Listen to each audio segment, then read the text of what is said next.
toa hiyo battery. Hello?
Karibu tuseme machache kuhusu global.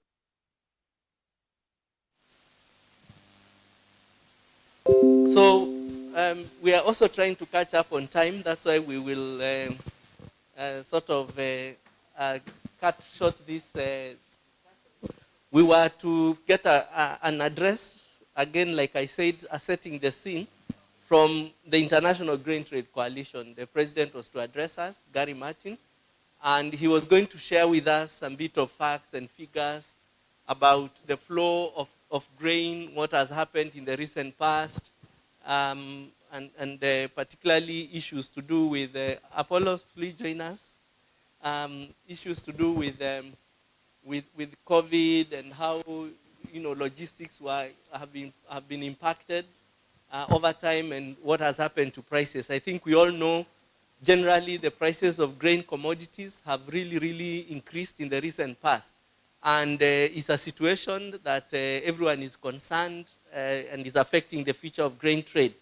So I will just pose a few questions to the panelists to just share with us their thoughts, their views, their outlooks, and I'll start with Munir, who is the Chief Executive of Grain Industries Limited. Grain Industries Limited are also a partner, a sponsor of this summit. Their factory is here, is in Mombasa. They produce the Ajab brand that we all know, with quite a lot of capacity, which he will mention shortly. He will give us a quick mention about GIL and what they do and their outlook on the global grain trade situation. So let me sanitize it. Oh, it's already sanitized. Okay. So we'll start with Munir Thabit. Thank you very much, Munir. Thank you, Gerald. The truth of the matter is prices have been going on an upward trend. It's very volatile currently. If you look at last year, for example, on wheat prices were around $260 a ton on soft wheat. Currently, they are around $360, $370 a ton.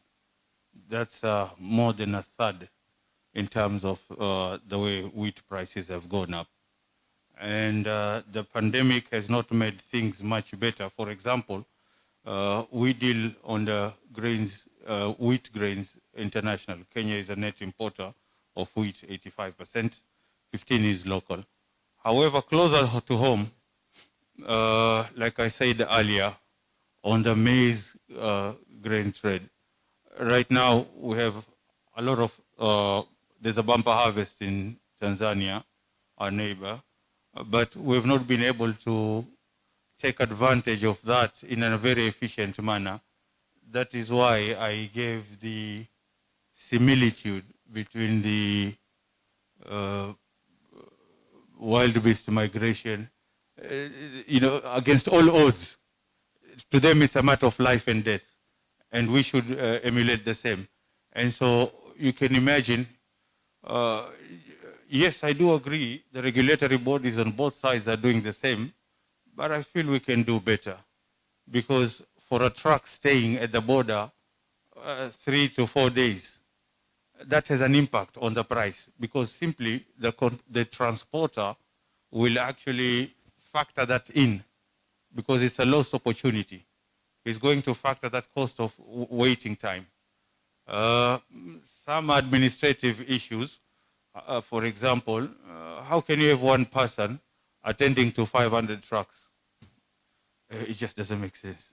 I mean, it doesn't require a PhD. But then, anyway, that's a fact. And this was on our side. So maybe in order to facilitate trade and food security, we need to look at both the administrative issues and look at it in a holistic manner, such that business is seamless. Trucks make money for the transporters on the road, not when they are parked. So these are the thoughts that we are looking at. And as private entity, and my fellow millers concur with me, as I'm here, I've been receiving the same messages from colleagues in the milling industry who are saying, please mention the border issue. Please do mention the border issue. This has an impact. Mind you, it's the same trucks. If they rush quickly, drop the goods, and rush back, there is profitability, there's lesser waiting time, the cost of grains will go down. The flip side is that in the maize harvesting areas, like for example, Sumbawanga, southern Tanzania, that area, the longer it stays, we've got to bear in mind that we're in Africa. Not every farmer has silos. And so the longer we delay at the border, it means the more maize will rot. The more maize will rot, the more the general outcry. Over there, it will be, excuse me, but this is common knowledge. Farmers the world over are very sensitive. And you saw just the other day in India, they parked their tractors on the main highway. They've done that in France too. So we want to avoid such a situation. And their fellow East Africans, their fellow Africans, who have got to support. Because once they're discouraged, they're not going to plant again next season. And that will create a food insecurity for us. So all of us are in it together. We either swim together or sink together. And I prefer the first option, swimming together. Because it's a matter of life and death. And so by doing that, I would urge, I know the regulatory body is here, so I don't want to belabor the point very much. I think the message has gone home.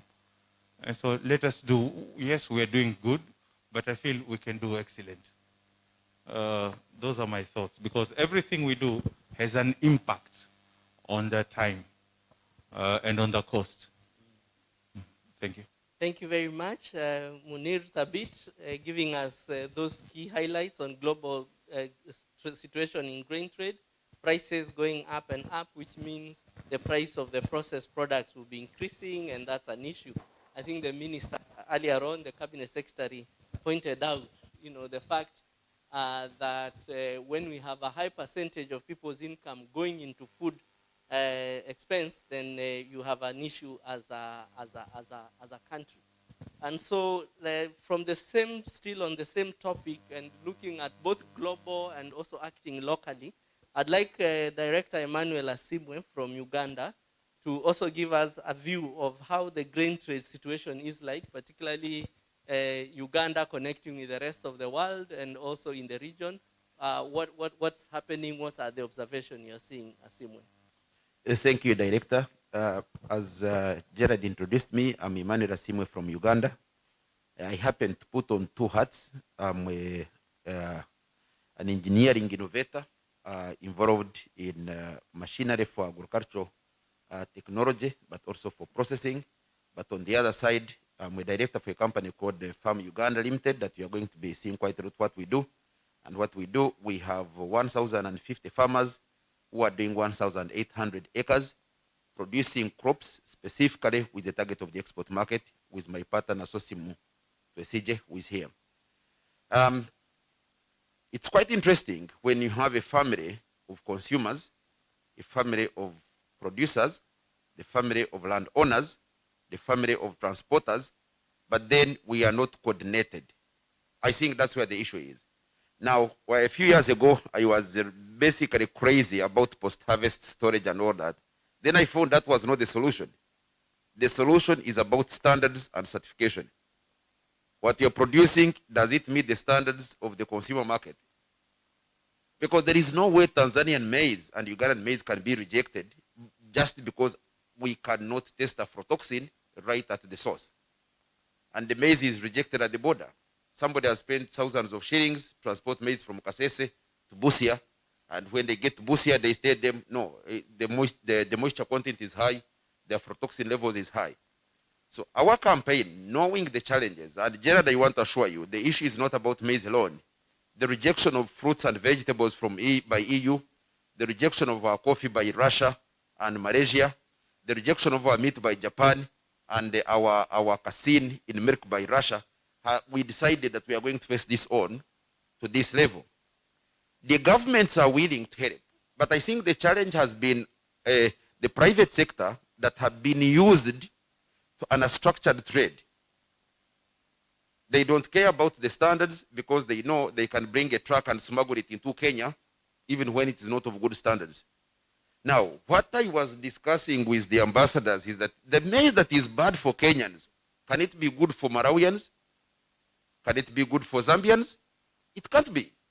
So unless we are going to sing the same songs, reading from the same page, and very soon I was telling the ambassador that if you hear me abducted in Uganda, know that there is one big problem I'm going to cause in the nation. Bad maize will not be fed to our children in schools. It will not be fed to the prisoners. It will not be fed to the police. It will not be fed to the army. Reason being, the maize that is rejected by the Kenyan trader is bought by another trader who is going to supply it in Uganda. And we have to face, if this is East African Grain Council, and unless we call it Uganda Grain Council, because for them they don't give a damn about standards. But if this is going to be East African Grain Council, and we are saying there are standards across the board, I took a team from Uganda to UK, and we went and visited a plant in Cambridgeshire called Camgrain. Camgrain is owned by farmers. They have a storage capacity of 1,500,000 metric tons. Every farmer harvests, they pick the grain, clean it, store it. And they have certified trucks that transport this grain from the stores to the milling plant. Even the truck is certified. I was talking to Tom of Joseph Initiative. One day, we loaded trucks of Kenyan number plates with our maize from Masindi. They never reached the World Food Program warehouse in Tororo. Where they disappeared, we don't know. Why? They are not registered. So when we are looking at this value chain, we are not looking at the farmer alone. We are looking at the farmer, the processor, the government in terms of regulation and standards and certification, and then the markets. So reason why we are here, we are not here to talk about policies. For us, we are here to meet the buyers who are interested in standards, and I'm here to engage the Kenyan buyers mainly to come and invest with us. Because if Joseph Kimote of National Cereal and Producers Board have a network of facilities across Kenya, and that's where the standards are implemented, can't we have the same arrangement in Uganda? And then we benefit from this market? So we, when I say me as a Ugandan, we are here to make sure that you who have gone a step ahead to know the dangers of cancer and how they impact on our trade, we are here to make sure that we harmonize the standards, we harmonize the certification and the regulation to make sure that we can trade more. Thank you very much. Thank you very much. Uganda has spoken, so let's listen to Tanzania.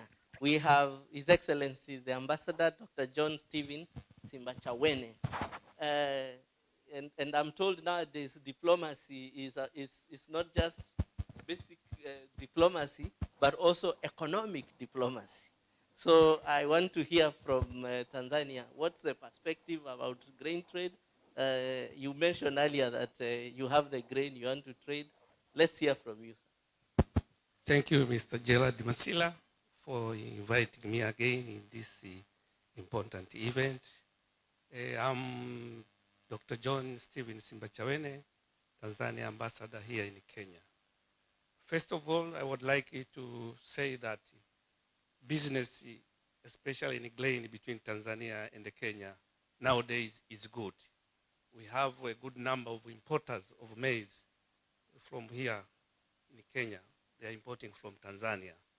And as I said, this year in Tanzania we have surplus of grain, especially in maize and rice and other cereals. So for being given this opportunity, I want to insist on you people who are attending this event that in Tanzania we are still looking for other importers, businessmen, individuals who are willing to buy our maize, especially maize. We have surplus of it. So we are insisting we have enough maize. And in Kenya, there is one point which most of the importers were insisting about the price, that the price now is coming up, so they want to make it down, lower down. So in Tanzania, we are ready to discuss about the price, and I'm here in this meeting. Encourage those who are interested. I'm ready to engage with them, and then we can discuss about the business of grain between Tanzania and the other East African countries. Thank you a lot. Thank you again. Thank you very much. And indeed, we have a delegation from Tanzania. They will be ready for the B2B tomorrow. We have a B2B session. In fact, the Director General of the Tanzania Cereals and Other Produce Board should have arrived. I don't know whether he's in the room, Dr. Moshi. Is he already checked in? And he's here with us? I don't see him here. And we have others who are really geared tomorrow. They've already given a lot of notification of grain that they want to sell. And so we'll be looking at that engagement. Now, our colleagues in AGRA, we've been partnering with AGRA to facilitate trade, to look at how can we help, support the private sector, the growers, the traders, to be able to trade in clean grain, not trade in grain that is not tested, is not certified, and whose quality you can't vouch for. And there's one project that EAGC and the TGCU are implementing to support cross-border trade, so that trade is happening and that quality does not become an impediment to trade. From the perspective of AGRA, Dr. Apollo Nwafo, you can share with us some of the insights and the objectives around that, and how we are approaching the process as part of contributing to supporting grain trade, not only globally, but also regionally. Apollos. Yeah, thanks, Gerald. I think, first of all, it's important to understand, how important trade is. I was listening to Emmanuel from Uganda, and, you need to look at it from a political economy perspective, first of all. And it's important because then you know that it's about, dealing with balance of payment problems, but it's also ensuring that, you're generating income for your economy, as well as, improving food security. And I think if we do understand that those foundational issues, then it helps us to understand the other issues that usually pop up, during trade discussions or issues around non-tariff measures and all that.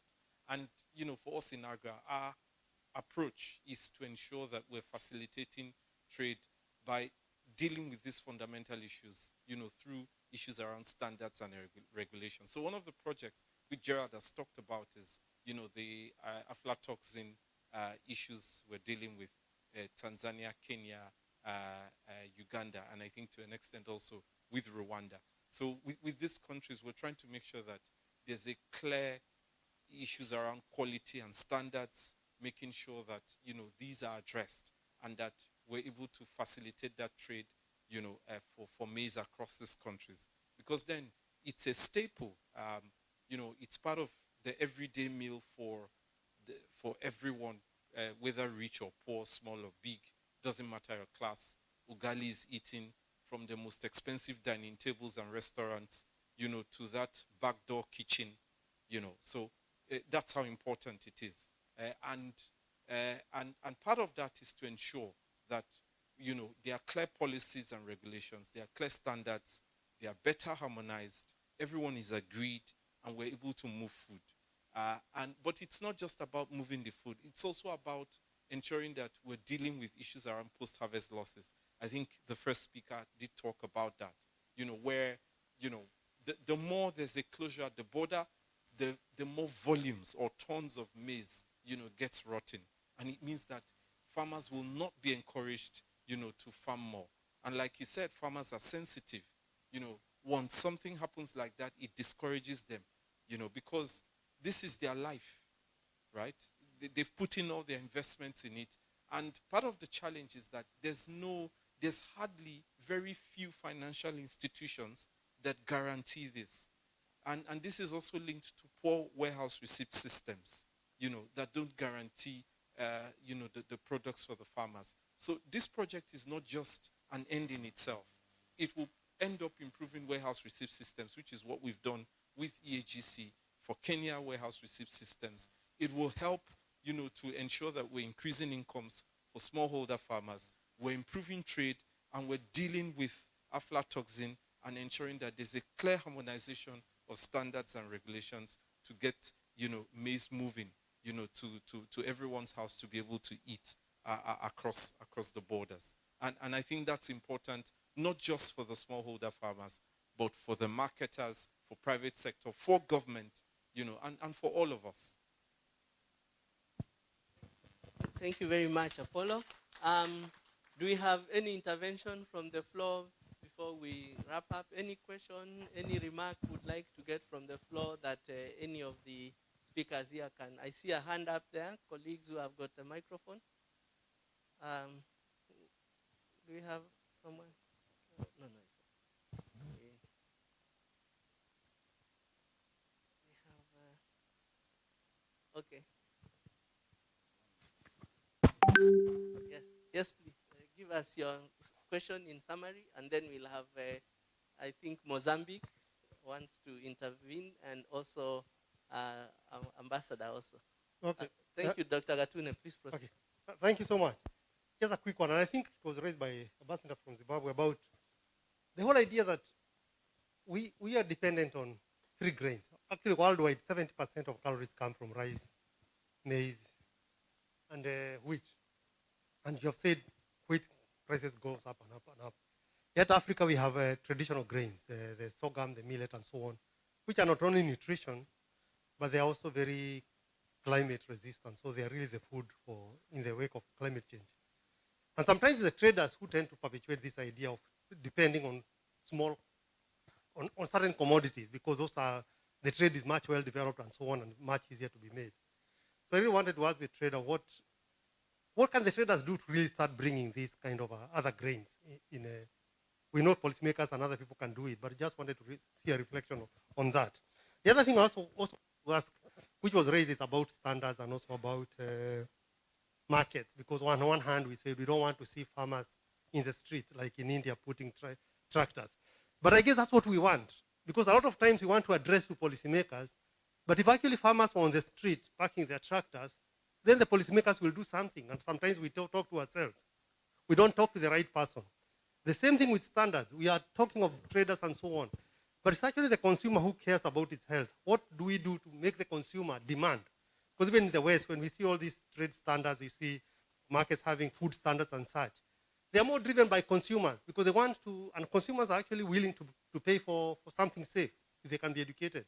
And I say that because one study I did about supermarkets in Kenya, and the supermarket were telling me nowadays, consumers are very careful about skumas, or these vegetables that are very green and have no marks. Because one thing they can tell, insects didn't bite it, so there was too much insecticide used. The other thing, because they are very green, they are probably grown with sewer. And therefore, they actually now didn't buy, they were very careful, because consumers will look at that and say, no, this is not healthy.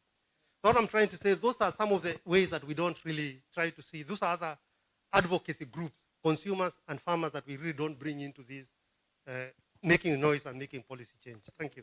Thank you very much for that intervention. We'll get the second one from Ambassador from Mozambique, and another one from Malawi, is it? Zimbabwe, and then AU will be the last question. I didn't see a question here. Then we can respond. Yes, Ambassador, please proceed.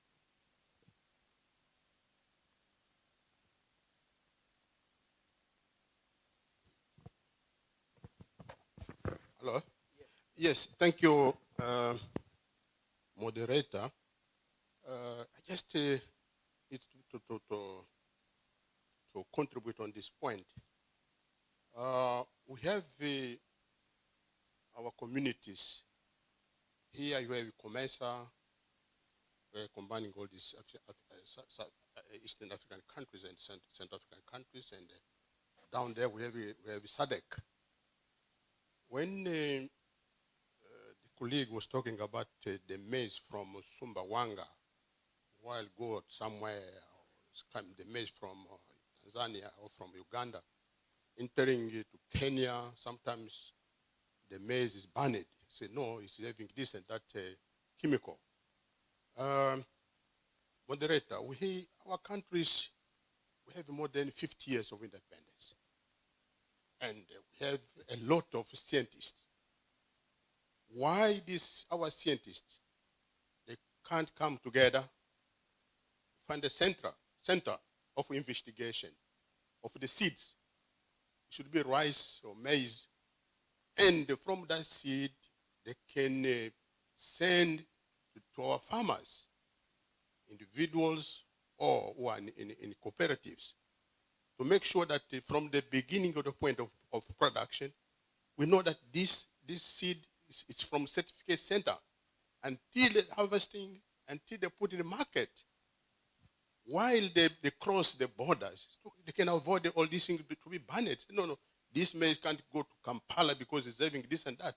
Or it's not, it can't go to Dodoma or to Maputo because it's having this and that.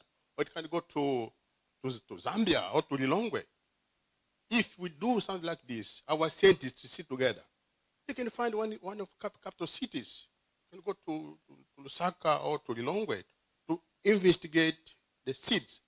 And after that, they distribute or they sell to the farmers. Thank you, moderator. Thank you very much. Thank you for that intervention. We listen to Amare and then we finish with Ambassador. Oh, Ambassador, you already have the microphone. Okay, you'll finish with you. It's all right.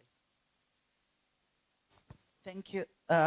My question is actually a continuation of what my brother from Mozambique was talking about these aflatoxins and the standards.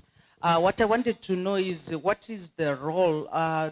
Do you sometimes get invited, the EAGC and AGRA, to maybe try to talk to the governments who are having the conflicts? Because we see this product is banned from Uganda or from Tanzania or what. Do you have any part to play to bring the countries together to see what's the way forward? And I actually, I'm in the same view with the ambassador of Mozambique that probably we should have also awareness workshops about these are the standards that we need to do it. So I don't know whether EAGC takes part on that one. Then my other question is a general one. What is the EAGC and AGRA's position regarding GMOs? Thank you. Thank you, Ambassador. And final question from AU.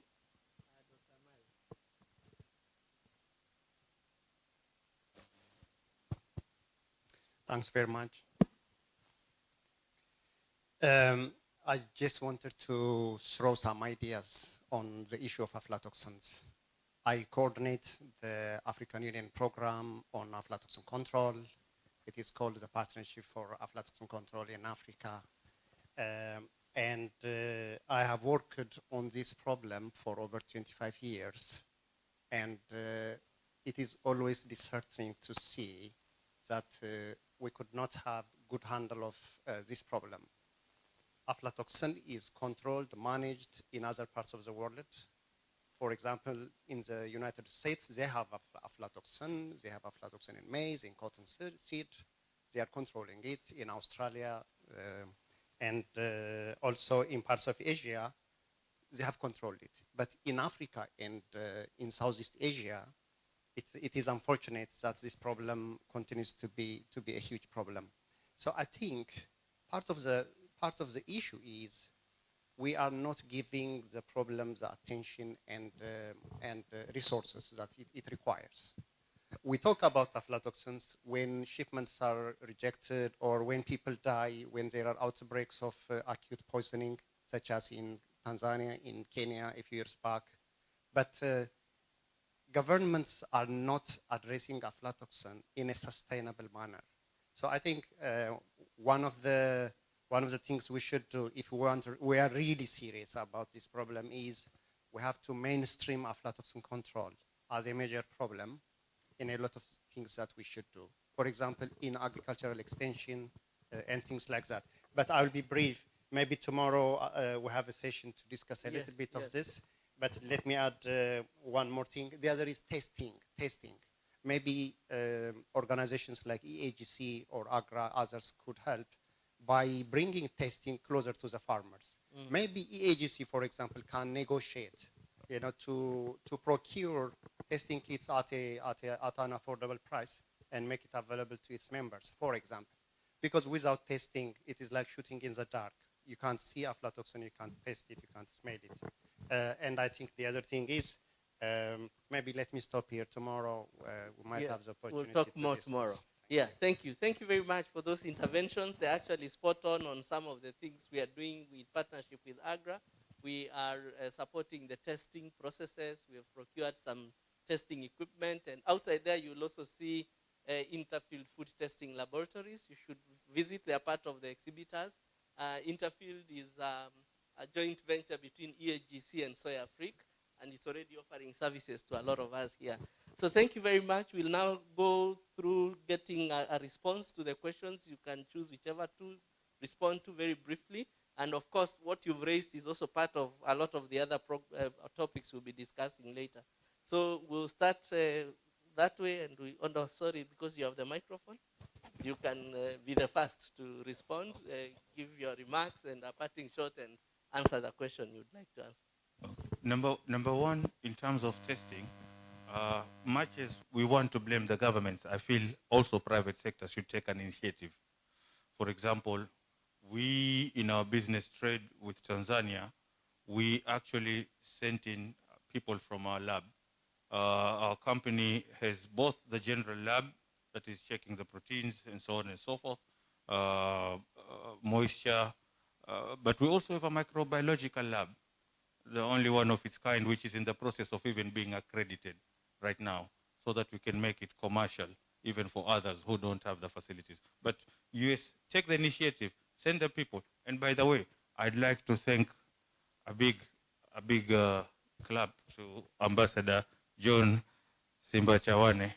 He actually, when there was an issue where we wanted maize, he actually facilitated, and we sent our people. He linked us up with the Tanzanian entities. We sent our people. They tested the maize. It was okay. And we brought in 2,000 tons, I think around 70 trucks, 70 prime movers. Now, that's what private sector requires. Yeah, exactly. Huh? Thank you. Yeah, and in closing, I would just say that's the first step. Maybe then the other issues that might be there, this is also a humble request, and I hope it's there in the communique. When we meet and talk in hotels, it's okay. But I think it's time we also met at the borders with regulators from both sides, so that an instant decision can be taken. Absolutely. So, Gerald, I leave that to you to name a date. We are ready. Thank you very much. And KEFIS are in the house. Actually, the Director General of KEFIS is here with us. He's going to be participating in a lot of our sessions. Is he around? Can he wave to us, Director KEFIS? GM, there's one of the GMs in KEFIS. Oh, yes, thank you very much. Please stand so that we can see you. You all know that you can't get your grain in or out without KEFIS, so please engage with him even over lunch. And they also have a booth outside. They'll engage, and we also engage him, because right now, it's only grains and cereals that are in Kenya that are having to pay for the phytosanitary certificate. Coffee is not paying, tea is not paying, nuts are not paying to get the phytosanitary certificate, but exporters of ndengu, of all those other grains are having to pay for phytosanitary certificate, and we are raising issues. We've actually petitioned government to get that resolved. So thank you very much. Director Asimwe, you can respond to any question and give us a parting shot. Yeah, thank you, Gerald. The ambassador raised the question about the role of the EGC. You know, when you are starting to learn how to run, you have to follow an experienced runner or somebody who is good at doing certain things. We don't want to go to European Union or to the American embassy to ask them to help us with this issue of grain, when Kenya is saying for us the standards are already here. Gerard, can we mobilize the Kenyan scientists? Before I leave this conference, I want to make sure that the innovators of AfroSafe, we are on the same table. Because we are saying there is technology, there is innovation, there are solutions to some of these problems. But the neighboring country is suffering when here they know exactly what they want. And we have people who are full of egos that they don't want to borrow ideas or help from their neighbors. We are here to make sure that we get this help, to make sure that we can get here and get our products here. And Ambassador, I want to assure you that East African Grain Council now is definitely going to make every effort to make sure that we don't only trade, but we trade in safe products. Thank you, Gerard. In Uganda now, we have only 2 machines in the whole country. One owned by the National Bureau of Standards and one owned by JGC that can test aflatoxin in the whole country. That machine cost, Elisha testing system costs only 50 million. And we have Uganda shillings. 50 million Uganda shillings. And only that, a trader is able to transport maize all the way from Guru and it's rejected at the border. Why can't we test it from Gulu? So I want to ask you, your leadership of AGC, that we have that kind of service. And I believe the missionaries, we get very few from Europe. The rest we did the preaching ourselves. Thank you very much. Thank you, Director. Indeed, quite so. Ambassador, you can respond to any of the questions and give us a parting shot. Thank you, Mr. Gerard Masila. I would like to respond in one area concerning the issue of testing. As the quality of food is very, very important for our people. So I urge the governments and the private sector to work together to make sure we get the right quality of our food, quality maize, quality rice, so that our people can eat good food. So what I want to urge again is to work together between the government and the private sector. Thank you a lot. Thank you very much. Apollos, any question you can respond? There were several specific to you and a parting shot. Yeah. So I think the question on testing, you've adequately responded to it. I'll just speak to 2. The one on if AGRA is part of, helping to negotiate among countries. Yes, we do facilitate that, and always happy to do that because our interest is to make sure that Africa wins, right? And that's important, and that the smallholder farmers, continue to strive, or rather continue to thrive, as they go along. So we do ensure those trade facilitations are happening, and will continue to do that as much as we are asked to. But we're also very happy that the ACFTA is now up and running, and that's really critical. And further to that is, the Food Trade Coalition is also another platform that we use to look at some of the key policy and political issues that needs to be resolved, or policy issues that needs to be addressed. And then we use that platform to ensure that we're talking to governments across. One of the things that's really very helpful about that is that the regional economic communities, and government representatives sit on that platform. So we're able to, get voices to discuss and help and support any of those conflicting policy issues or issues around non-tariff measures. Working through, the REX and some of those platforms like the EAC or COMESA, or ECOWAS, and the others. And that happens very effectively. So we will continue to do that. The second was on GMOs. We actually are very, very interested in making sure that our smallholder farmers, are able, to grow what they produce. Because our policy is that you produce what you eat and you eat what you produce. That's our policy. And that's what's most important. And I'm very sure that as stakeholders, in agriculture, that we do have a duty to make sure that, Africa is able to feed itself, but also to become a net exporter of food. Over. Thank you very much. And talking testing, the Tanzanian ambassador talked earlier, and we also have the Tanzania Bureau of Standards in the house. You want to wave at us? Just stand. That's Lazaro from the Tanzania Bureau of Standards. Those of you who have to deal with Tanzania Bureau of Standards, and they are very, very facilitative. Right now, I know that AFA are asking for certificate of conformity to be provided. I think there was also a mention of AFLASAFE. The AFLASAFE people are here in the house. IITA and the other teams, they are all here. iGrain, you missed to receive your token from, your appreciation from the Cabinet Secretary. You can stand, we clap for you. That's from iGrain, the inventors of the Toxic Scrub that does the ozonation. They will be talking to us at a later stage. So thank you very much. I see Ambassador is burning to give us a starter, maybe for lunch. Okay, Ambassador.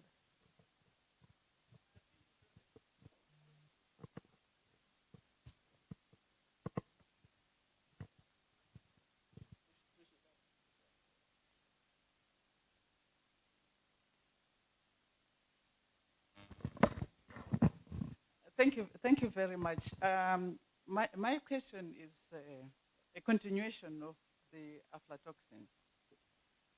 If you look at the availability of testing systems, they are too far away from the ordinary smallholder farmer. Now, without any statistics with me, what we hear these days is that aflatoxins being poisonous, they are somehow aggravating cancer on the ground. Now, my question is there any other simpler way of the ordinary farmer identifying aflatoxins so that they can protect our populations?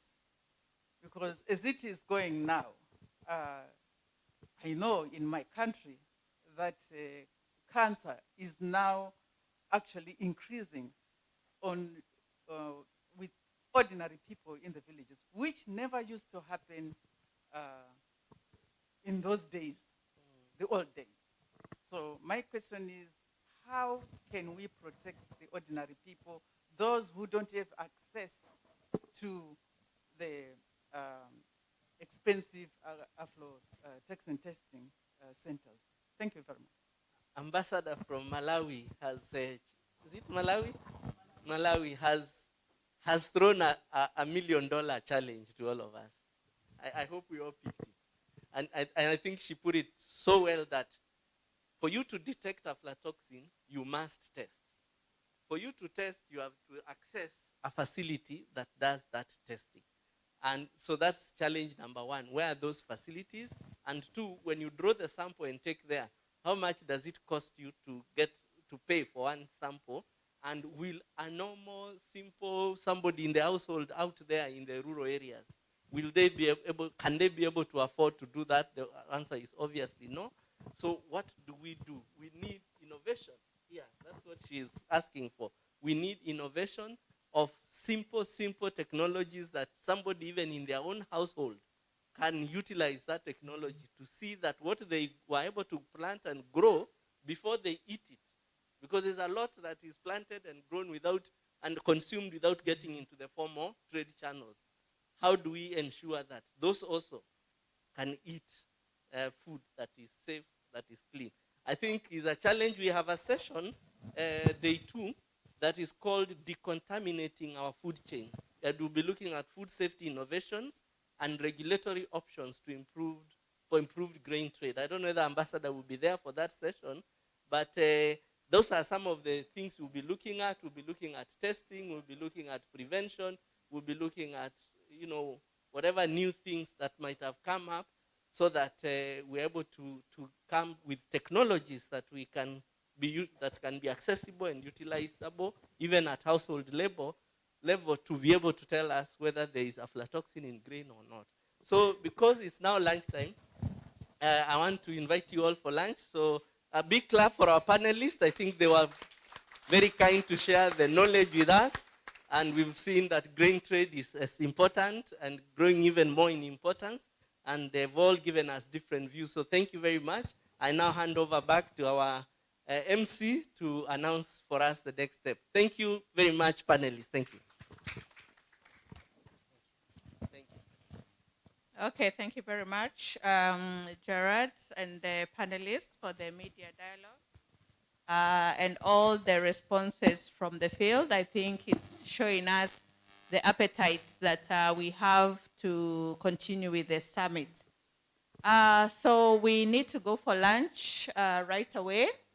Our lunch is served at the Coral Reef restaurant. It is right next after the reception down the main hotel. So we'll go there right away. Each of us has gotten 2 coupons, lunch coupons. Make sure you have. If you don't have, Gladys and Winnie will give them to you. Please make sure you have 2 coupons, and the hotel will tell you. So as we go out for lunch, at the lobby, there's a registration table for the field visits. And this thing is blocking me. A registration table for the field visits. Please select the trip that you want to go to. One will be at the Grain Bulk Handling Center, and another one will be at the Kenya Ports Authority. Please select and register at the registration table. Secondly, we have 2 sessions this afternoon. We'll have breakout groups. One will remain here, another one will go there. But please come in here, and then we will tell you how to go. After lunch, please come to the main registration.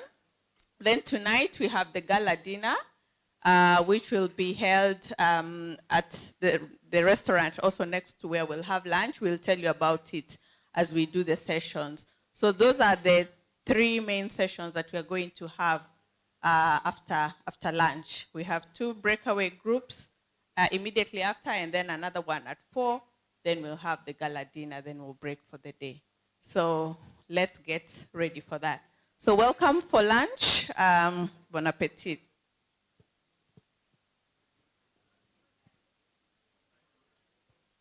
Yeah, what time will we be back? Let's be back here by 2:30. An hour, 2:30, please. 2:30.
Yes, you can leave your laptops here if you're okay.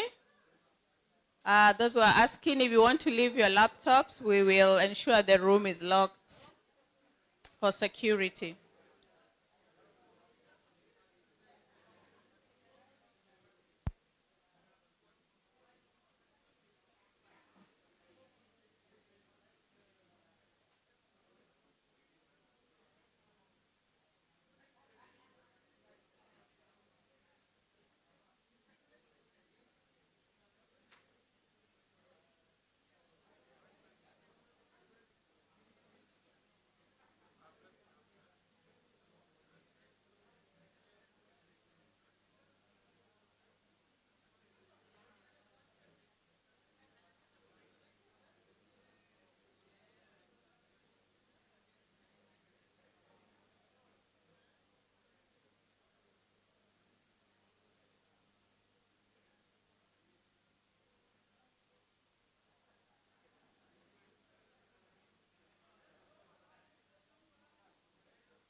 hand here, if you can take one. It is the logo.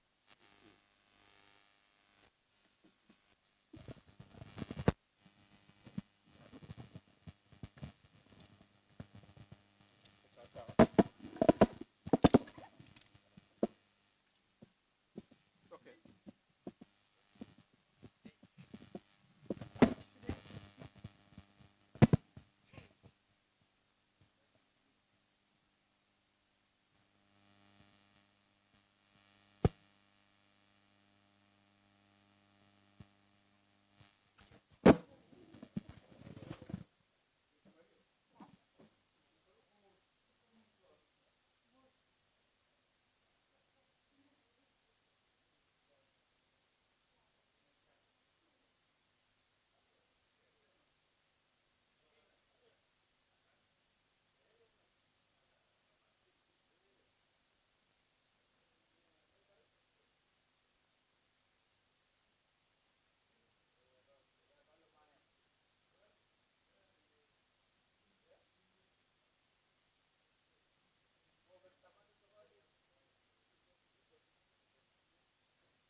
you're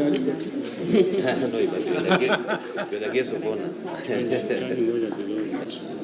Right up to the edge. And I hope what will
Hello, good afternoon.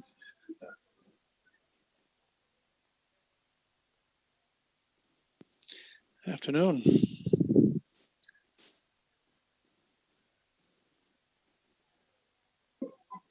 This is Peter from Bob Inc., presenting on orphans. Who am I speaking to?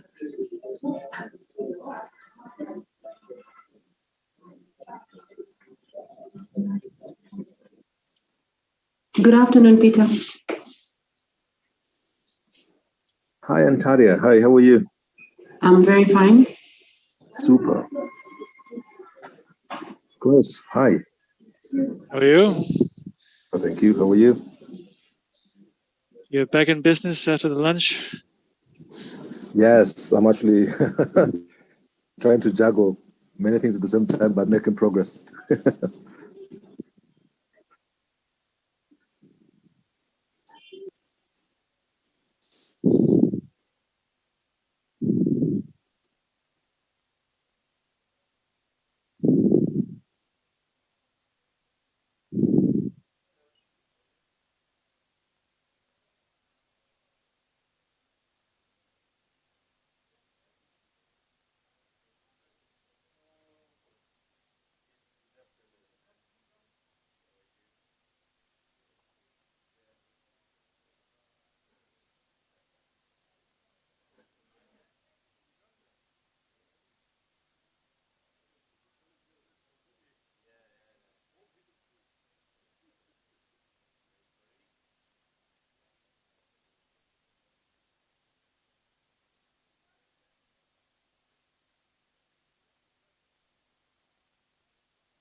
Pete, I have a colleague who is waiting to be let into the forum.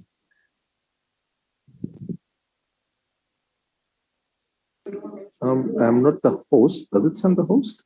Let me see. No, I'm not the host, so okay. I think EDC should be able to allow them to come in. Oh, okay. Yeah.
Hi, Lisa. Good to see that they finally let you in. Yes, hello. Everything is fine.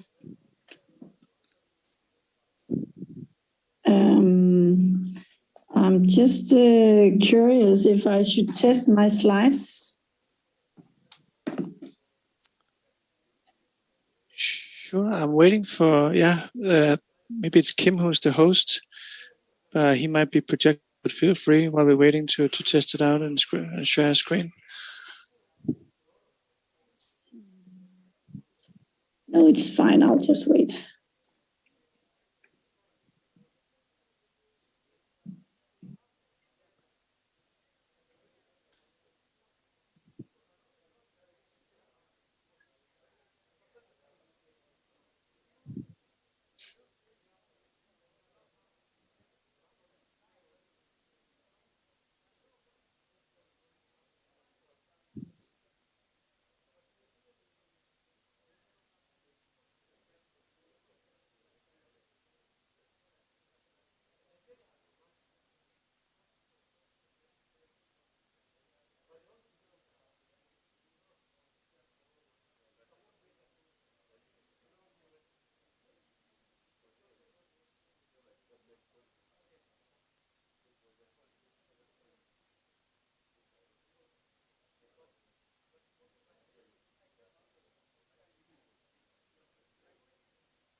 Okay, good afternoon. We'd like to start the afternoon session. Please, let's have your attention. We have a breakout session this afternoon. We have our colleagues online who have already joined us. We would like to split you into two main groups.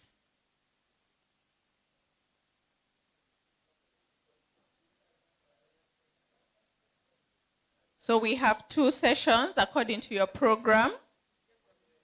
One session is an smartening up, improving competitiveness in grain trade through logistics and market information.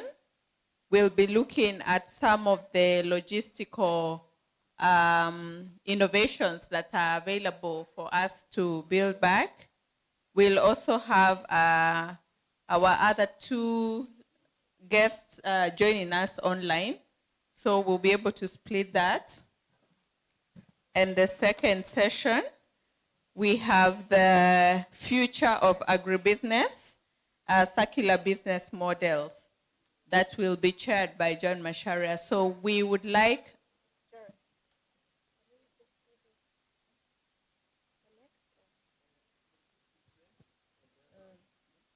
so please, you can go to the groups that you want. The second session on the future of agribusiness, please walk right through the next room. It's called Shack 2. You can just walk on to the door across. If you're interested in that session or you're a speaker in that session, please walk over to the next room. If you're going to be in the breakout group on smartening up, please remain here. So please cross over to the other side so that we can start.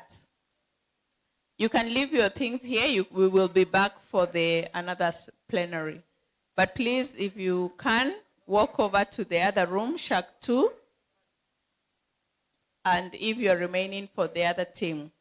So I would like, I'll give you 5 minutes to do that.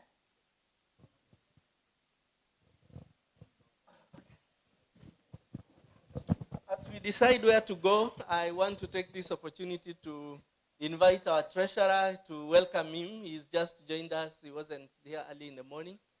Our treasurer is Joe Kimote, who is the managing director of National Cereals and Produce Board. Treasurer, you can wave to the delegates. There is our treasurer. Please, a hand of clap for him. Thank you very much.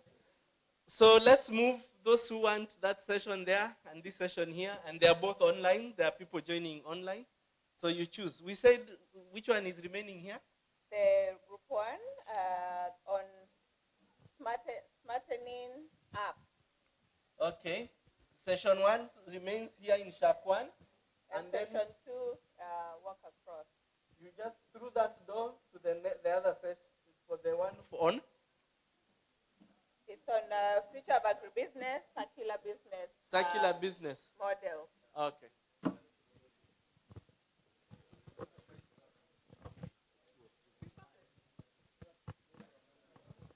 Please, let's move to save time. Those who are remaining here, come forward so that we can know.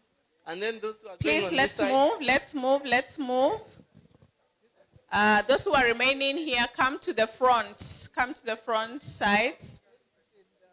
And our speakers who are available, please come to the front. What? Cross. The first session. Do you have a program? The first session. Yeah, I'm coming.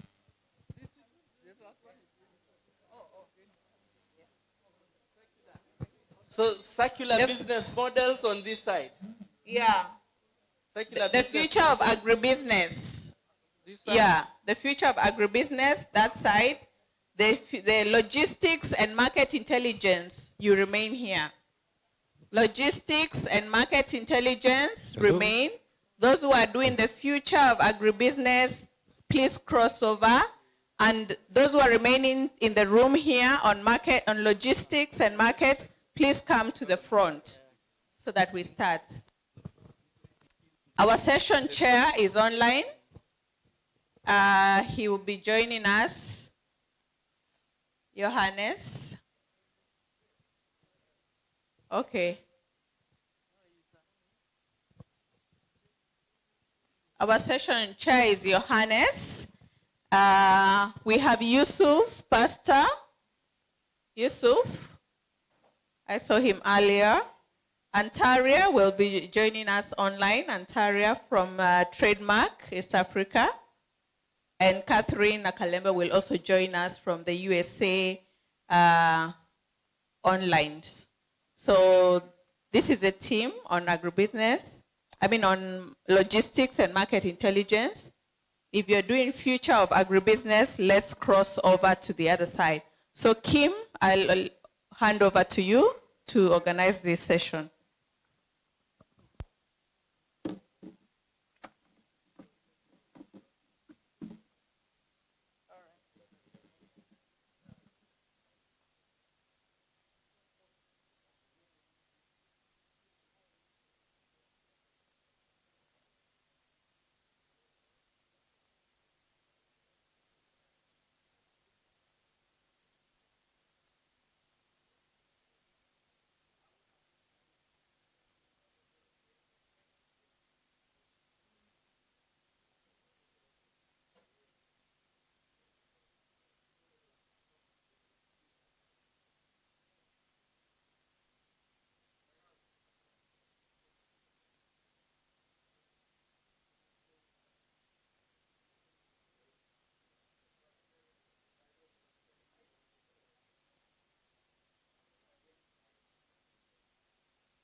We'll still use the microphone, but we'll put the sound low so that we don't disturb those other guys, so that the people who are online can hear.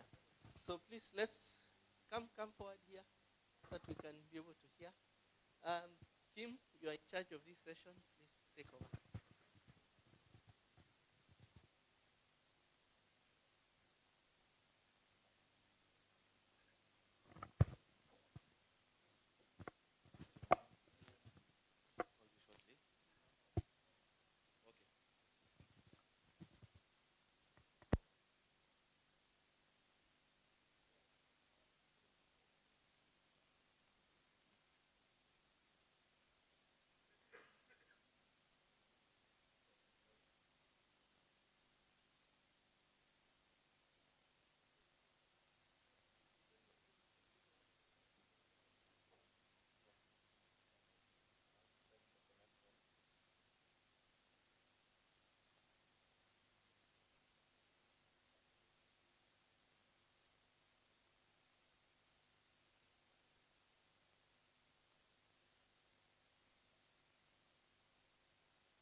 confirm you can hear me on Zoom?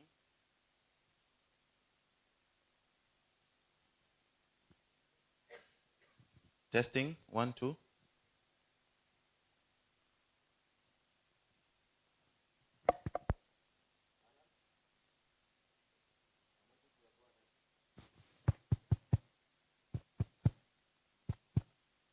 Can you hear that online?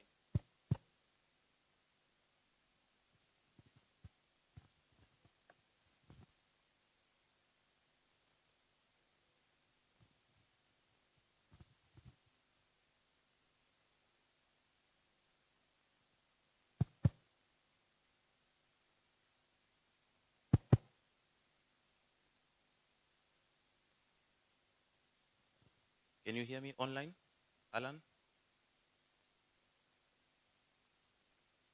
Yes? Yes, we can hear you. Okay. So good afternoon, ladies and gentlemen. Good afternoon to our colleagues who are also joined us online. You might not see them just yet, but you will definitely see them. I would encourage all of us, particularly those sitting on this side, to move closer. We'll be using this projector for now. All right, so if you can move a bit closer to this side, so that you'll be able to see the projection on this side, on this particular screen here. And from there, you'll be able to see also, once we set them up, our colleagues who have joined online. So apologies for a delay. I think our morning session had taken more time than we had anticipated. You know that when we have to host high-level dignitaries, we also have to accommodate their various encumbrances. So nonetheless, I think we have tried our best to make up time. We are currently just 1 hour behind. We were previously 2 hours behind. So we have made some progress to catch up. So without further ado, I think we can start our afternoon session. So we are starting with 2 breakout sessions. The first one, which we have chosen to remain, breakout section number 1, we'll talk about logistics and market intelligence to improve competitiveness in grain trade. We have lined up 3 speakers for you, 2 of whom are joining virtually. You will hear more about them shortly. And one of them will be joining us here in person, who's with us in the audience. So I would like to take this opportunity to invite our chair for the session, who has done an impressive job to agree to chair this session at relatively short notice, Mr. Joseph Kimote of NCPB, the Managing Director. He will introduce more about himself, what he does, what NCPB does, for those who are not familiar with NCPB, noting that perhaps not all of us here operate in Kenya on a day-to-day basis. And then he will then invite our speakers to make their presentations. So Mr. Kimote, karibu sana.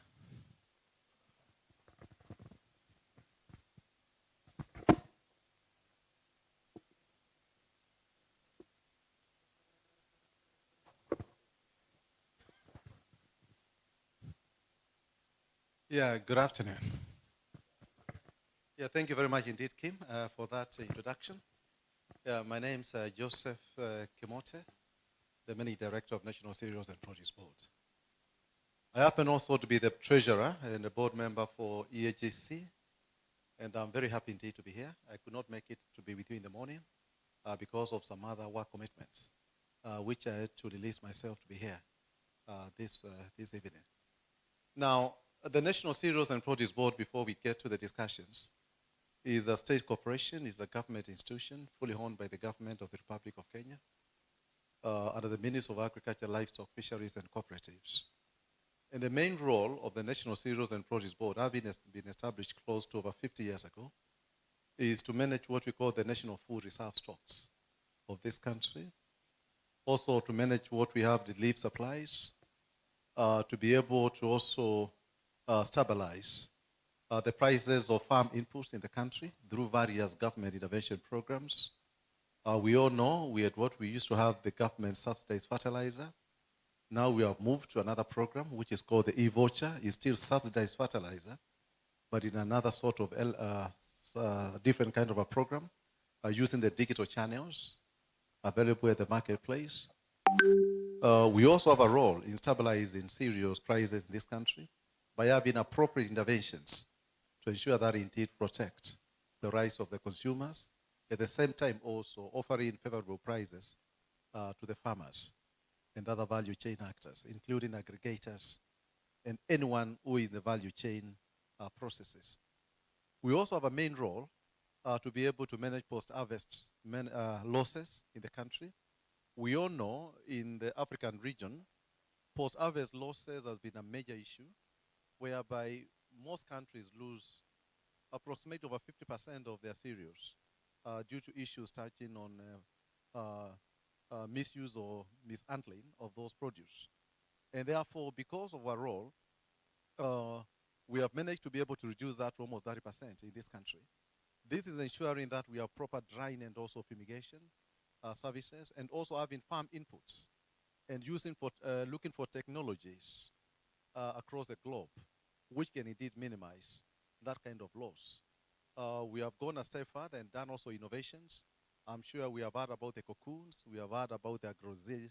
I can see my brother here, sort of matic bags, which are very useful in the process of managing those post-harvest losses. So our main issue is to ensure that we bring on board innovation to bring down the post-harvest losses in the country. We have, as an institution, we have silos spread across the country, mainly the food basket of this country, of Kenya. And we are looking forward to partner even with countries within the region to be able to learn from each other. The other day, we hosted a delegation from Tanzania and also Rwanda, and also there are a few requests from the region. People are also making requests to come and learn from us and also learn from each other on how best we can minimize on post-harvest losses. We have gone a step further as an institution and set up aflatoxin testing labs in our major installations.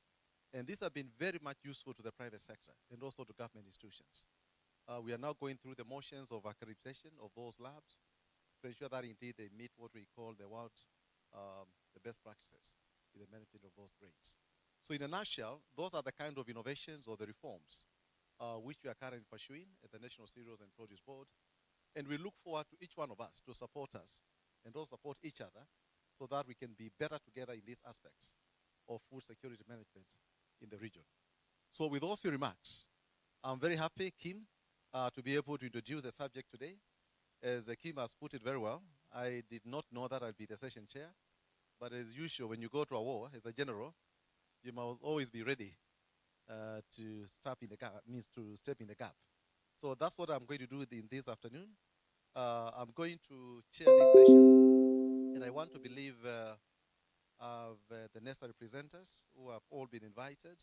Some are going to do physically here, others are going to do online from their jurisdictions. And I'm going to read the breakout session, as we all know, is about smartening up, improving competitiveness of grain trade value chains through logistics and market intelligence. It's very loaded. We are talking about logistics and also market intelligence. The session chair is Mr. Johannes Asafa, the director of USAID, in charge of catalyzed market systems for growth. I think he's on his way coming. So I think when he comes, I will relinquish the chairmanship. I shall hand it over to Johannes. We have a few presenters. Number one, we have Yusuf Pastor, he's director of Road Tainers Limited. I'm very sure Yusuf Pastor is in the house. We also have Anatia Kariba, he's the director of Business Competitiveness, Trademark East Africa. And I think it's online. She's going to do it online. I hope Antaria is hearing us. Then we also have Dr. Catherine Nakalembe. He is a program director for NASA Aves Africa, University of Maryland in the US. It's also online. So it's my pleasure to start with Antaria Kariba. Pastor, please, you can enjoy the seat there. We'll come to you shortly. We are going to start with Anatia Kariba. She's going to do it online. She's the director at the Trademark East Africa. Anataria, kindly, we want to take this opportunity to invite you to make your presentations. I don't know how much time, Kim, we shall give to Madam. 15 minutes, Madam, to be able to make your insights on this topic. Then I want to believe after all the presentations are done, we shall have a session so for some further engagement and also questions and answers so that we can all appreciate the topics being conversed here. So, Madam, please welcome and take the floor. Good afternoon, all. It is a pleasure to be with you. And I would like to start by congratulating the East African Grain Council for convening this session and bringing together all the different stakeholders to discuss some of the key issues that have a huge impact on the grain sector. As the speaker mentioned, my name is Anataria Uamaria Karimba. I am the Director Business Competitiveness within Trademark East Africa, a regional organization that supports trade facilitation in East and Southern Africa with the overall aim of growing prosperity for trade. So I am hoping you can hear me well.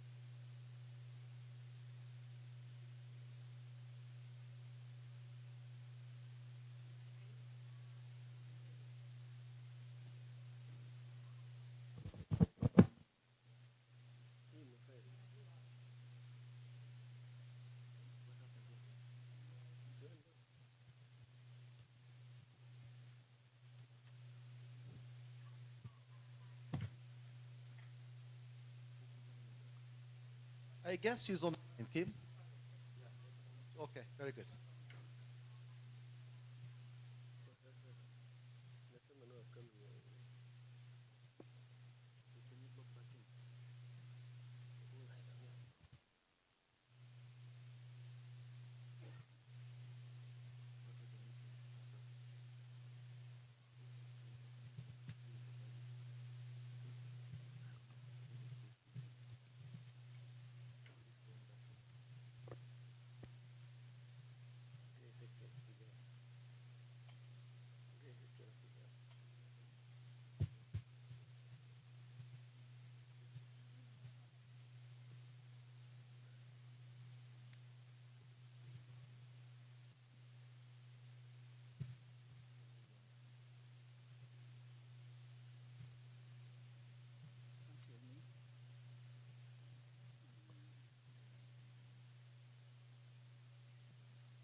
Apologies for the technical hit. They are sorting it.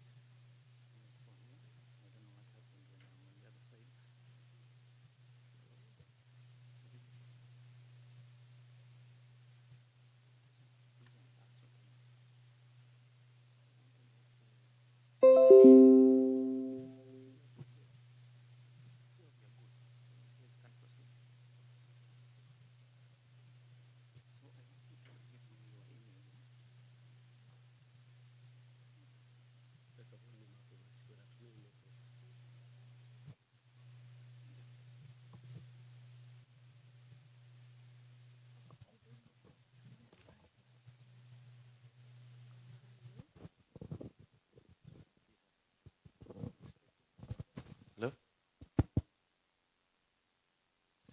Okay, I think now we can receive Anataria's presentation. Anataria, when you're ready, we have already shared it on the screen. We'll be advancing the slides for you.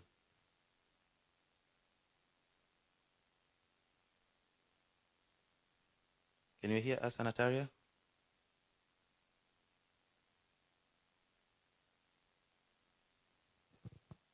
Hello?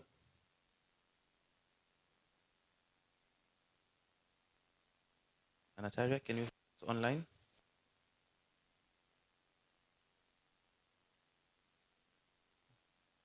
Hello?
at the trade facilitation work, working with trade support agency, revenue authorities, bureaus of standards,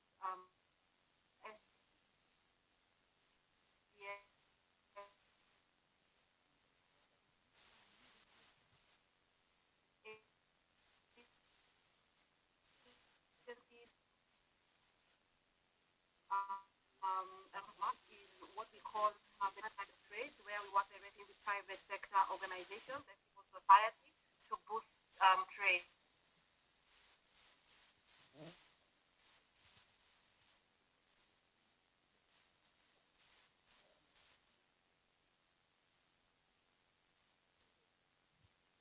We run operations, one of the developing export capability, and lastly working around the regulatory reforms. Last, we are also piloting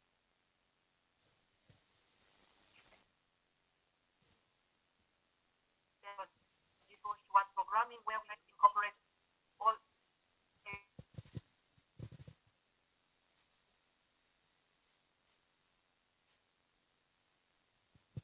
of was here.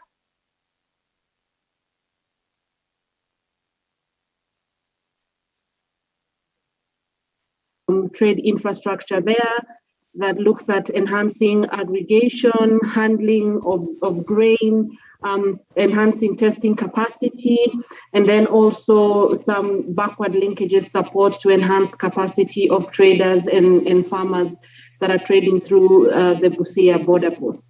So unlike other programming, we would do single projects per portfolio, but within the trade and logistic clusters, we try to incorporate all areas of trademarks programming to enhance and maximize impact. So I'm unable to see the presentation again on my end, but I'll keep talking because I can see it's on the screen. So what are we doing to support our partners to deal with COVID or mitigate against the impact of COVID? So we introduced what we call a safe trade emergency facility that is again multi-donor funded and was initiated in March of 2020. Looking at how we address the significant disruptions in global supply chains in different sectors. So the program cut across 7 areas of programming. I'll speak to that later as we go along. But some of the things that we have noticed in the region in terms of the impact of COVID on trade is that we are seeing longer durations of moving goods from point of entry to destination. So where we had made significant progress as TMEA and other stakeholders in the region in reducing the time and cost of moving a container, say from Mombasa to Kigali, we are seeing that going back up to say 2016, 2017 costs and time. And then same as the traffic at the border points, we are seeing that has increased, especially with the introduction of travel restrictions and testing requirements. In terms of throughput at the ports of Mombasa and Dar es Salaam, for example, at the beginning of the pandemic, there was a 20% initial drop in imports, but we are seeing that coming back up to normal times at this rate. Agricultural commodities, we see managed to maintain some of the levels in terms of demand, but unfortunately commodity prices went up. This is against decline in incomes, which then poses a problem to those within the region. In terms of transport and corridor issues, again, long tail back at borders due to mandatory testing, high costs that are now being included and passed on to consumers due to delays, and then the requirements to test, and also the fact that in some cases there was a requirement to have a relay system whereby a driver that has moved a container from, say, Mombasa would have to hand over to another driver in Rwanda where they're unable to cross the border. And then the other issue that had initially come up was insufficient air freight capacity. And this had a huge impact, say, on the horticulture sector, where we were not seeing as many cargo freighters coming in, and passenger freighters were not operating, therefore raising the costs of air freight. Then the last one is around delays in clearance due to a limited workforce and also social distancing requirements. So based on all these issues and Trademark's commitment to enhancing trade, we introduced what is called the Safe Trade Emergency Facility that looked at enhancing systems and ensuring that we were keeping trade moving in the countries that we operate. So initially, we started off with a budget of about $20 million that was provided by the governments of Canada, Denmark, EU, Finland, the United Kingdom, and the US. And it combined a range of short to medium term measures to, number one, make ports and borders safe, so entry points, guarantee food security and access to markets. This was work around enhancing supply chain. And then lastly, building resilience and preventing job losses, which now moves us to what we are calling our recovery interventions. So this program has been implemented across TMEA's country of operation in partnership with other stakeholders that are already operating in the region. So, for example, Trademark has partnered with the East African Grain Council to run a resilience program for grain trade that covers Kenya, Uganda, and Tanzania, primarily across the borders of Busia and Namanga.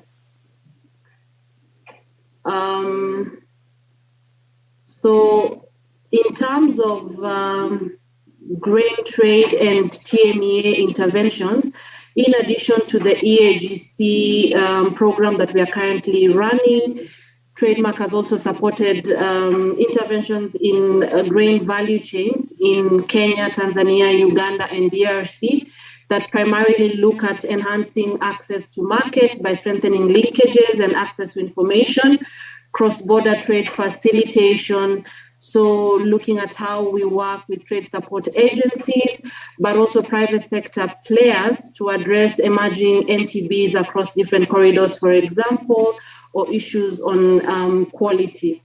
Then leveraging digital systems to enhance traceability and supply chain connectivity. And then capacity building interventions in standards and SPS, supporting evidence-based research and advocacy to address key bottlenecks with both regional and national apex institutions.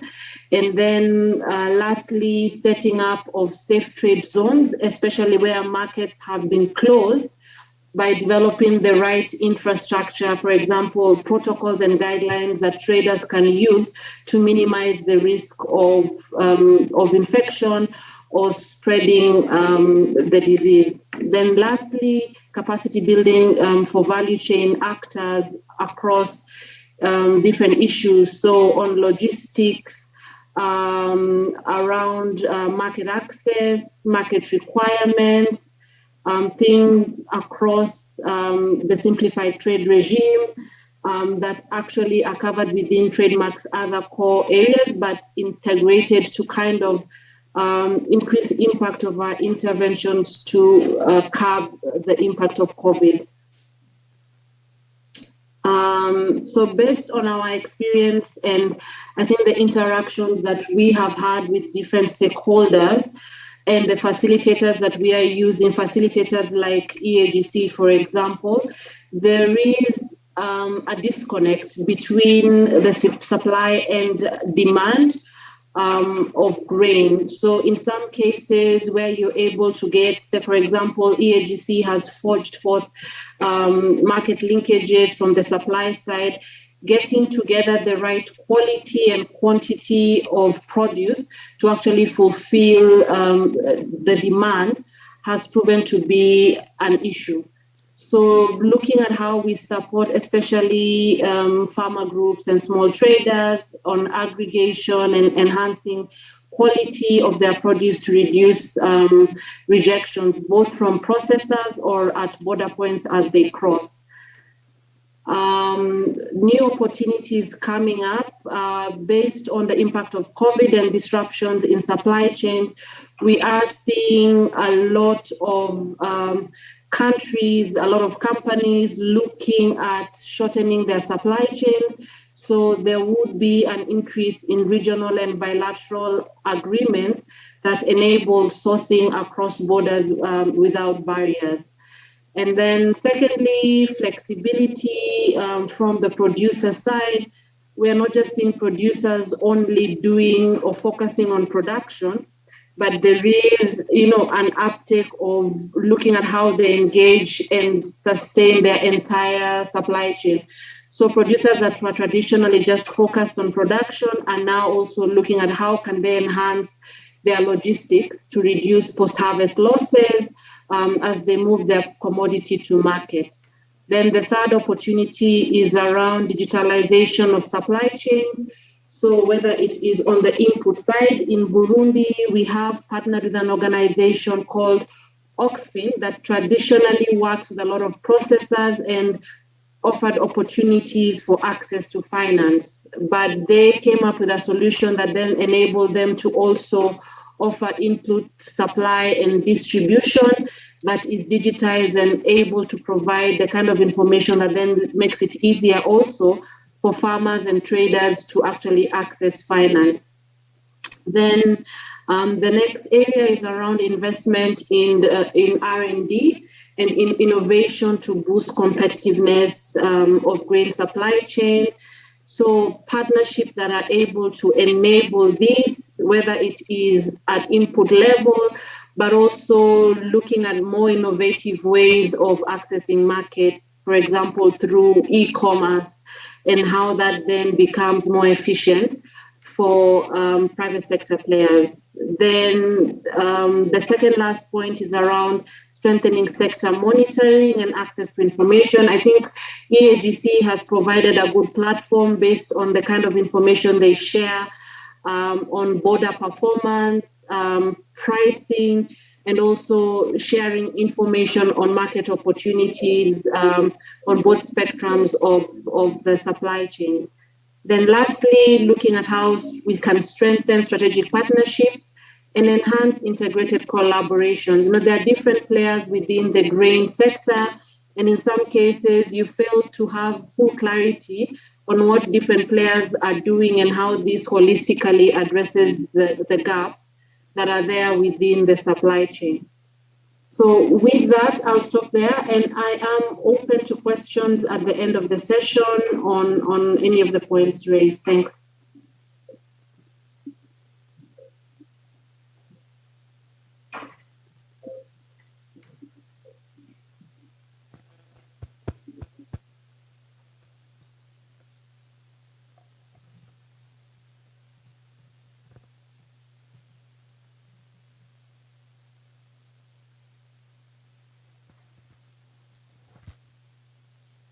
Yeah, thank you. Thank you very much indeed, Madam, indeed, for that, Antaria, for that presentation. Apologies for the technical issues. I'm sure we are going to catch up as we move along. Now, the next presenter will be Dr. Catherine Nakalembe. Nakalembe is the program director of the NASA Harvest Africa in the University of Maryland in the US. I want to take this opportunity to invite Dr. Catherine Nakalembe to make our presentations. And I think, as I've said before, they put up the structures in place. As I said, I was standing in for Mr. Johannes, and for sure, Mr. Johannes is here with us. Can we clap for him? He has managed to pull through the traffic of South Coast, and he's here with us. So I want to take this opportunity to invite you to take over the program from here. I'm sure we'll have a chance to say a few remarks as you continue leading the session.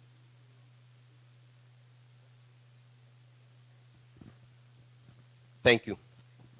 Happy to be here.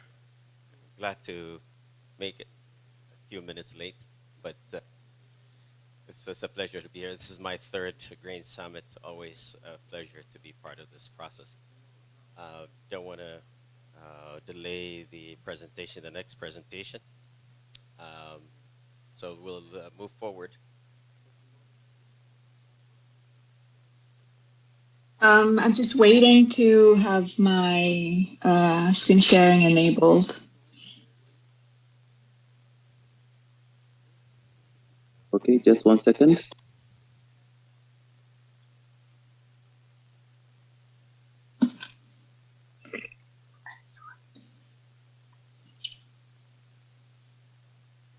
I still can't.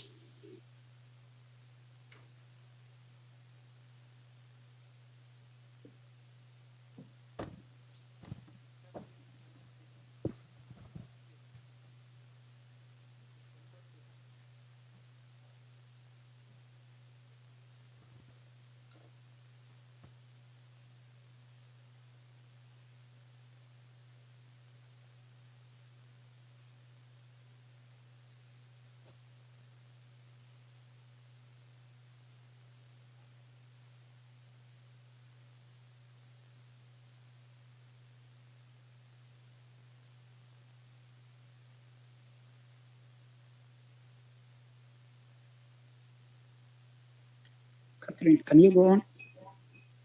Let's see. Your screen. Excellent. I can share now. Here we go. Just give me 1 second. Those are my sons. I apologize.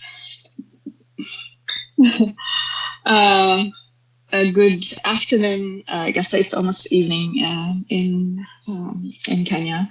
So my name is Catherine Akalembe. I'm an associate research professor at the University of Maryland, and I was invited to sort of give an overview of remote sensing technologies and how they could be potentially integrated in grain production and trade. This is not a very comprehensive overview, but what I would try to do is just talk briefly about the program that I work with to give you a bit of context, and then hint on a few things that we sort of been doing in East Africa, and then I will, I guess, kind of link what we're doing with remote sensing and how that could be useful within market intelligence, market monitoring, which is work that others in our group are doing. So I currently work under the NASA Harvest program. It's NASA's Agriculture and Food Security Consortium. And it is basically was started to support the use of satellite Earth observations in informing agriculture and food security decisions. And grain trade, of course, is core to this. And we have sort of these main things of not only increasing investments in EO, like Earth observations data, but increasing development of methods that are relevant for people to take advantages of those data sets.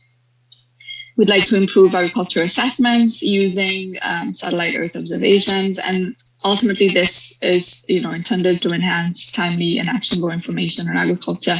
And we do it at multiple scales, so national level, you can even go sub-national level, regional, and at the global scale as well.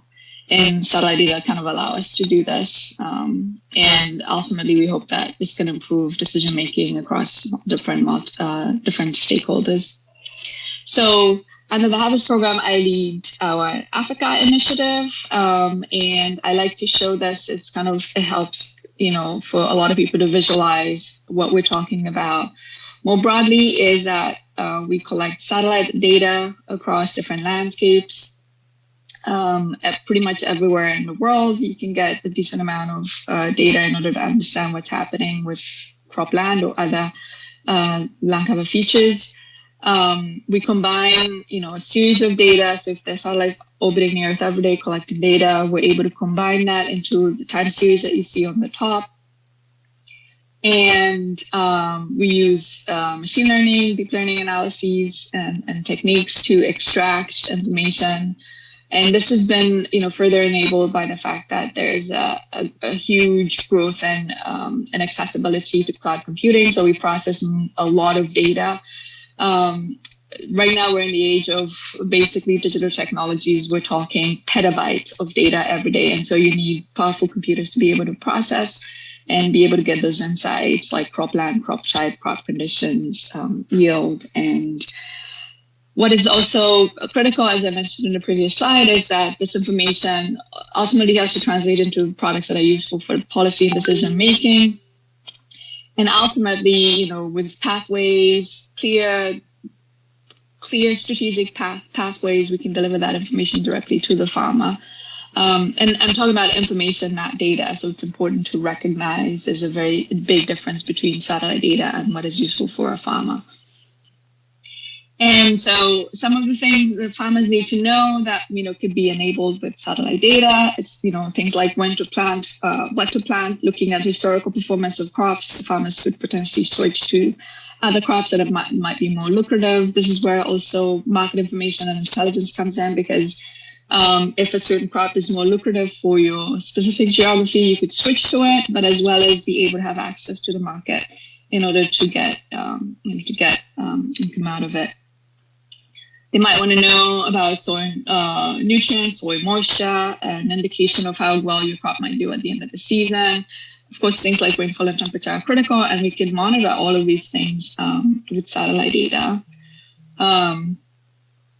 Decision makers need to know a lot more than what I have here, but I wanted to show this image of this plant, a maize plant on a microscope, just to show that ultimately what we would in a world where you can monitor everything, you'd like to have a microscope looking at all crops across the world. And knowing this information can be really critical for understanding the production system, understanding where there might be shortfalls, market intelligence for where you might get good prices. You want to identify yield gaps and identify how these could be addressed. If a certain area, soil deficiencies, or if,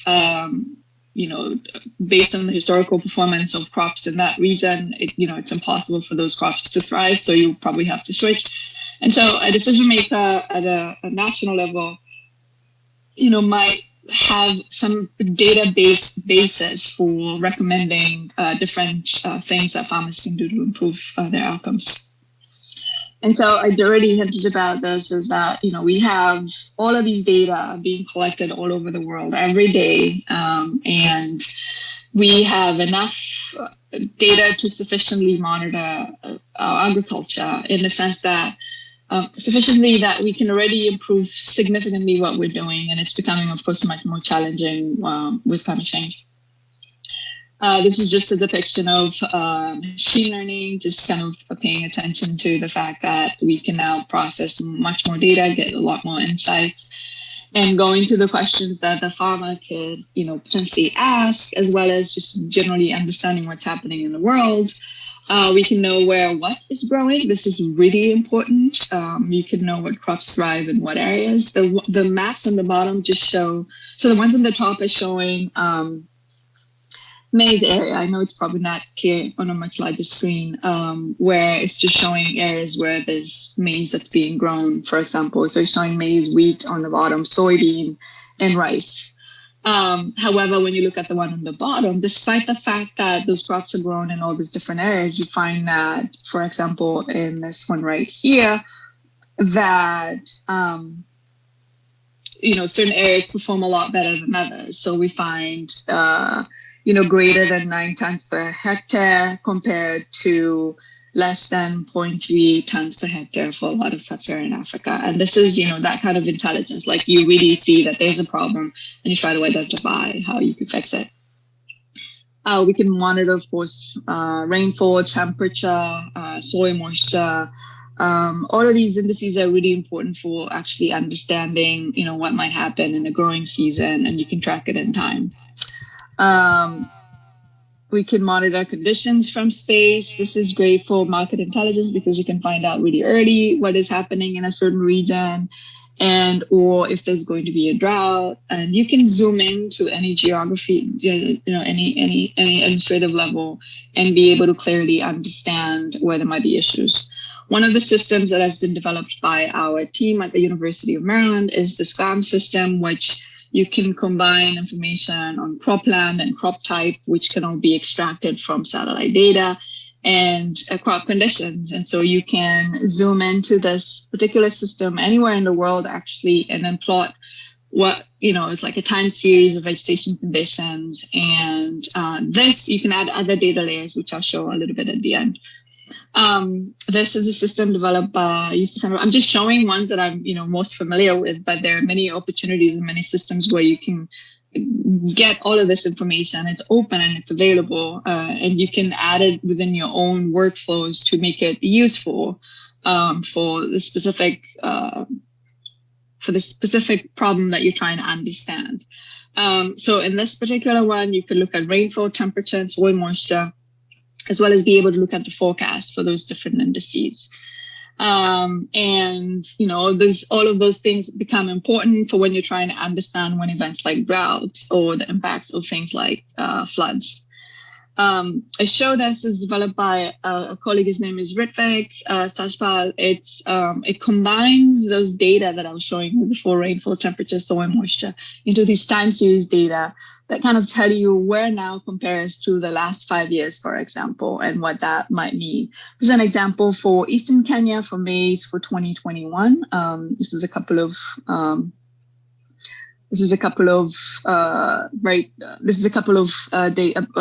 days ago when he came out with this particular graphic, and it's just showing you, for example, the normalized difference vegetation index, which is a good indication for vegetation health, that it is close to the average and slightly above, for the middle of 2021, where at the beginning of the short range, there have been, projections of a serious drought. So, we're watching the season pretty closely. You can see, for example, here for soil moisture, for 2021, we don't yet have, sufficient data, but then we can actually really know what is happening in that sense. And so basically what I just showed is that you combine all of these things and we can get real good insights for pretty much anywhere in the world. As an example for a crop type map that we extracted for Kenya in 2020. And going into what might also be interesting is that you can combine this information with other data sets, which are probably of, strong interest to the group that's in this meeting. This is an example led by Mike Humber, who is leading our analytics and systems development, combining, it's basically the development of a COVID dashboard. And this dashboard, it combines, information from, COVID cases with food security indicators, plus crop conditions indicators and markets and trade.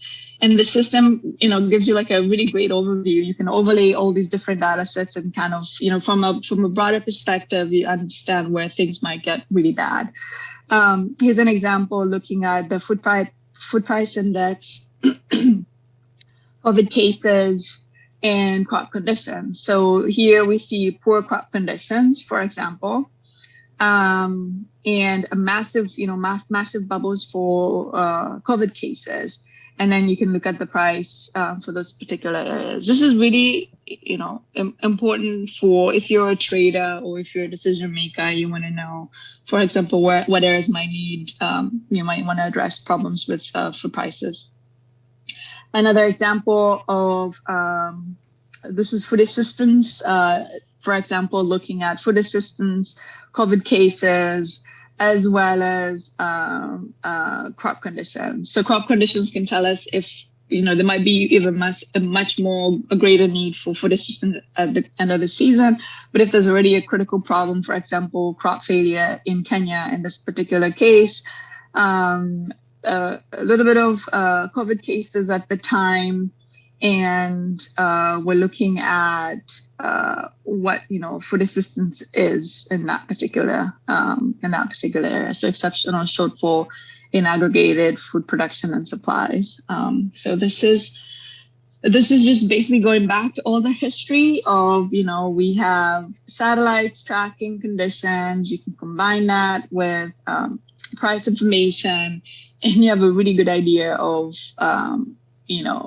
a drought, for example. This is crop conditions leading to a spike in food prices, for example. So you can do those sorts of things. And this data I already showed in the dashboard. We track crop conditions around the world, both for countries that are bigger producers as well as countries that are at risk of food insecurity. These are the conditions as of August 28, 2021. The end of last month. The reports come out every month. And the system, the crop monitor system, has been adopted and is being used by countries as well. So the global ones are the one for AMIS and one for early warning, and then one adopted for Eastern Africa, for which the East Africa Grain Council is a participant, not only actually a participant, a huge contributor, because it's one of the most comprehensive ones in the sense that market information from the Eastern Africa region is included, which helps contextualize what's happening with crop conditions as well as a forecast for the season. Another project that we're working on with East Africa Grain Council is generating labeled data that will be important for improving the satellite data that I showed before, cropland maps, crop type maps, as well as we want to explore how we can add this market information from Eastern Africa, for example, in a COVID dashboard, but as well as how that can relate to crop conditions that we are doing more broadly in our group. And that's it from me. Thank you.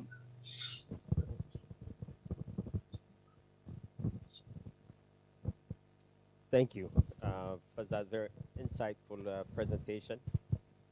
Definitely informed policy decision making has moved forward.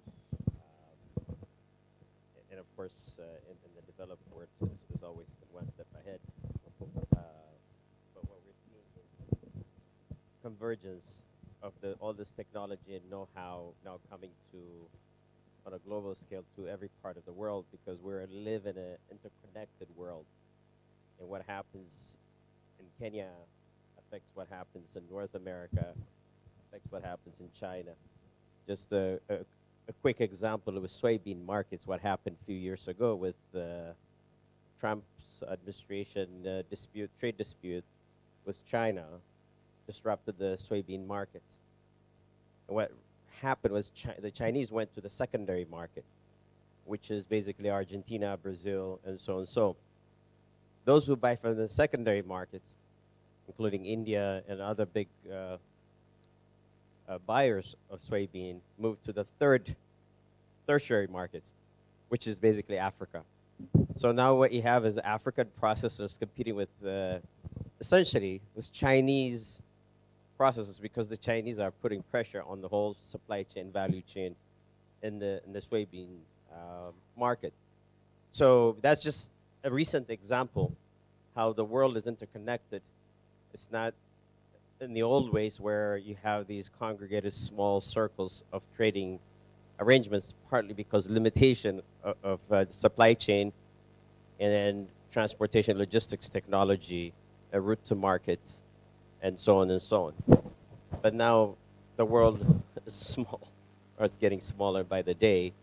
And what we're seeing from NASA and from other parts of Western technology centers, they understand what happens in Kenya also affects the U.S., but what happens in the U.S. also affects in Kenya, East Africa, and the rest of Africa.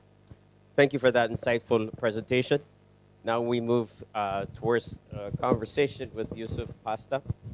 I'm sure he doesn't need any introductions, but I'll give him an opportunity to introduce himself, and then we'll move to the conversation about logistics and supply chain. So thank you. My name is Yusuf Pasta. I'm the managing director of Rotinas Mombasa Limited. We're a local Mombasa-based transport company that moves grains and other cargo within East and Central Africa. Thank you for that brief introduction. So, Yusuf, it's been a couple of years since I saw you. Last time I saw you was before COVID with a trade delegation from Kenya to Ethiopia. Tell us what has happened since you and I last saw each other in the logistics and supply chain market. Well, with logistics, the massive issue has been, well, the obvious issue of COVID. It's just created massive inefficiencies in turnarounds, border delays. The time frames and efficiencies have gone down the drain, and as such, transport costs have just shot up through the roof. Trucks can spend 3-4 days waiting at border clearances. Plus, there's also a drop in the Uganda market. Plus, the issue we're having with South Sudan. Basically, just efficiency-wise, things have gone down, and as such, cost of moving has shot up as a result of it. As somebody had mentioned at the beginning of this when I walked in, that the main thing you have to give for transport is efficiency. They can get efficiency, quick turnarounds, rates can be affected, can go down accordingly. So that's currently what's massively changed. The turnaround times have dropped, times have dropped, times have dropped, times have dropped.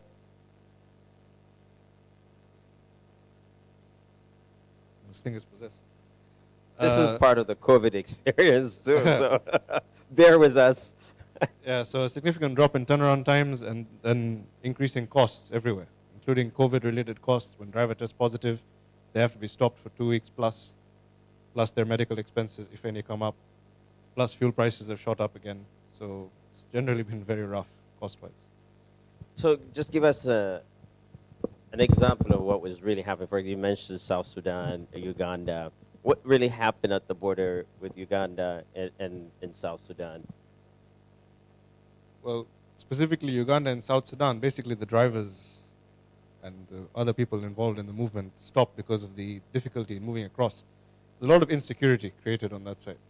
A lot of people being attacked. The security forces on that side are also very difficult people to work with generally. So as a result, people have refused to move. And people have died, as there was an incident where I believe 2 or 3 people had passed away, and that's why everybody had raised their hands for that particular incident. Because it's very difficult to move. I mean, you can send a truck across and have it sitting for 2 weeks at the border just because of government-related red tape and documentation processing and all that. That's not sustainable. Hence, the costs end up being passed on to the client, eventually passed on to the consumer. So when you said red tape, you mean by additional measures when you're crossing a border? Normally, there's some challenges involved, even within East Africa, even though there's supposed to be a seamless movement between the different member countries of the East African community. You still, we've had challenges. But what exactly happened? What other additional measures were put on by governments at the border? Specifically with South Sudan, there's a combination of COVID-related issues that came up because there's never any testing kits. They don't, a lot of it was also just mismanagement at the border controls, in the sense that 1 week you go there, they're accepting test results from Uganda. Another week you go there, they're refusing them. And they make you take other tests, and then the driver has to wait for 4 or 5 days, and then they tell you the tests are lost and invalidated. So it was just a lot of mismanagement coupled with COVID-related matters. The combination of the two is what created the mess on that side specifically. Plus the insecurity once you cross over to the border, which I believe they're trying to resolve now. So the delay at the border is creating insecurity, is making the drivers a sitting duck, basically, or is it insecurity when they're moving between the different points? The predominant thing is when they're moving across on the Sudan side. On the Sudan side? Yes.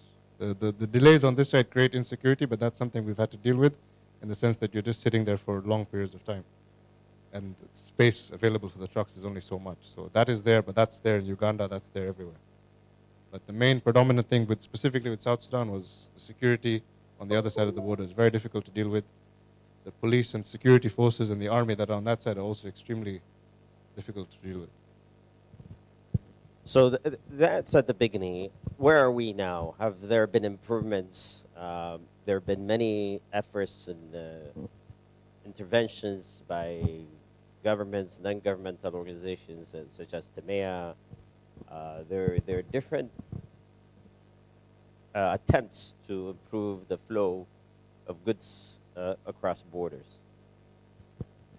Okay, currently with South Sudan, it's still relatively bad. It's not really improved much.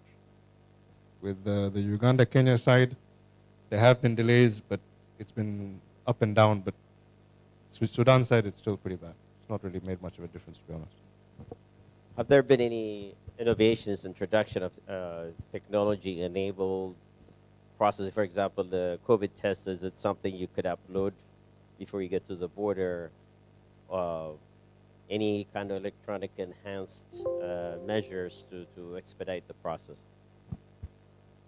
For the Sudan side or the... No, just in general. Okay, well, within the Kenya-Uganda side, yes, they've brought in online system where you receive your barcode on the phone, which has helped improve things. But it's honestly difficult to know the exact extent to which it has improved, because one of the reasons that they're saying that the border lines at Uganda, for example, are shorter now isn't just because of the improved efficiency, which has improved since the beginning. It's also because of the general reduced turnaround, the reduced amount of cargo going into Uganda. The specific reason, we've been told, is due to the lockdown, things have gone down. But the general amount of cargo and trucks moving into Uganda, for example, has dropped. I mean, if you drive up to Mariakani, which is about an hour away from Mombasa, you'll see the amount of trucks sitting on the side of the road. It's just generally down. So yes, the border lines have reduced. It's not necessarily purely because of efficiency. A lot of it is also the fact that there's simply less trucks going across the border. So the exact quantify, yes, there have been improvements technology-wise. Exact cost, how effective that is hard to ascertain at this time. Any policy coordination between different governments within the region to improve the process of joint efforts, or is this the effort of individual governments that's making some impact? Well, I believe it's a joint effort that's making an impact, but it's still, like I said, even when you do the testing, there's a lot of, just basically it just boils down to the same thing over and over again. It just basically boils down to inefficiency. The testing being done in Kenya, sometimes they don't accept tests. Sometimes the results are getting misplaced. Drivers have to do second tests. The drivers that have tested positive and then after 5 days get tested again and are negative. So it's, and then the coordination, like for example, Kenya was allowing testing on the Kenya side of the border, but Uganda was charging about 7,000 shillings for the testing at one point. So everybody rushed to the Kenya side. Then the Kenya side gets flooded. Then you start sending drivers one by one to the Uganda side, but then because nobody came there for the first 2 weeks, they don't have the reagents. I think if they could consolidate one testing point where maybe the two governments share a cost, it'll help streamline the things, or make the policy uniform across both sides of the border. So then that way people can choose where they want to go. That's created a lot of problems. Well, that's an excellent suggestion. Even more than just two governments, but the whole EAC, perhaps if there's a centralized way of clearing testing results. There's the AU system, for example. I don't know if it's used in Kenya, but for in-person travel, now the EU has a database and an online system, a QR-generated code that you could be tested anywhere, but you upload it, and participating member countries could have access to the information. So before you arrive, that information is there. Obviously, Kenya is not participating because I just came through the airport, and traveling through the airport has infinitely been complicated. It's a lot more complicated than it used to be. Health checks are not new. We had the malaria tests, verifications before. You still have to get a visa if you're not a resident here. but the COVID protocols, even though they're doing the same thing as a malaria, for example, check, have exacerbated the process and delayed arrival and departure. So they have a discouraging effect or an additional cost to the whole movement. So in a sense, is there any attempt to centralize or would a centralizing of those informations be helpful? Well, currently, that's the suggestion I have as an alternative. They should try and centralize the testing and the approval of what negative result, which one is approved, and so on, to make things easier, streamline across the border. Because right now, even the simple thing of just the testing point becomes difficult. Because yeah, Uganda is saying they don't want to take on the cost of testing, but that delay that's created by pushing everything towards Mombasa, the Kenyan side, ends up creating inefficiencies that, at the end of the day, the Uganda people have to suffer because the cargo is going there anyway. So I think there needs to be some sort of a coordination between the two, sort of spread out the costs and make it a little bit easier and spread out the load, basically. Because what happens is it happens too much on one side. At the end of the day, there just ends up being delays on the other side. Well, thank you. I'm going to open up the floor for question and answer. We have a few minutes left. Anyone with questions? I know Yusuf is very thorough and clear. But any burning questions? Okay. Come on, Daniel. Maybe you could talk about the logistics, the e-logistics, grain logistics initiative AGRA is supporting, and how that potentially could improve and further build efficiency and actually in the grain movement.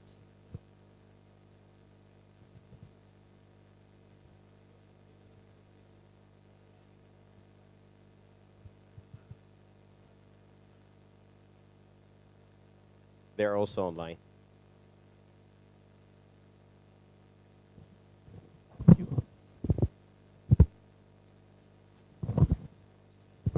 Thank you. My name is Justus Masingi from Unga Limited, one of the millers in Kenya. And I will ask a question to Mr. Yusuf, pastor. And I was confusing which pastor we are talking about until I, until I read on the program. So I would be happy to know then, how were you dealing with the increased costs at the borders? Because I believe when a consignment is leaving Kenya, you have agreed on the rates. So how are you dealing with that with the final, maybe consignee or the consumer? Or maybe the consignee, because then I believe the consignee will have to produce to the final consumer. So how are you dealing with that?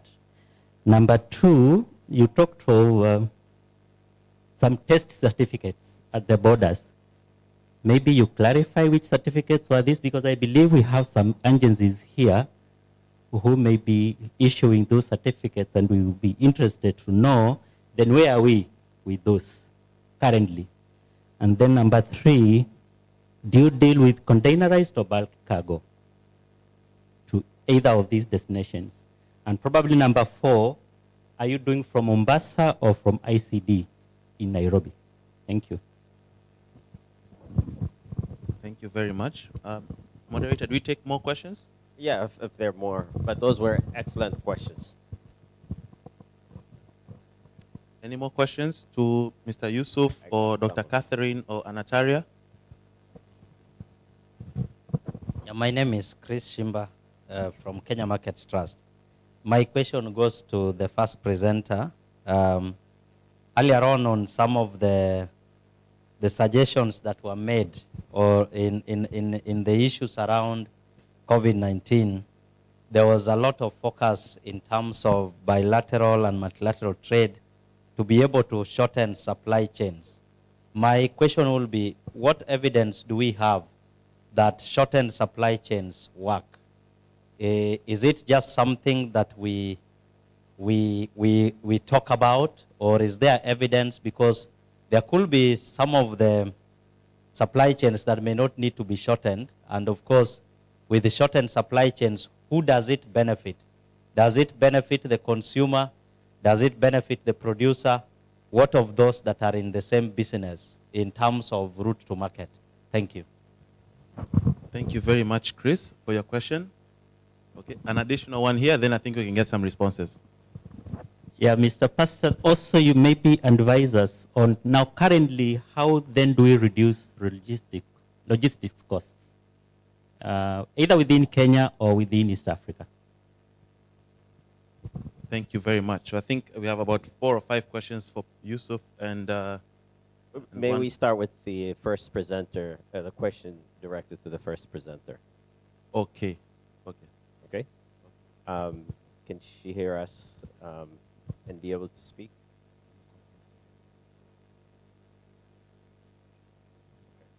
I think the first question was for Anataria, I think. I hope she can hear us.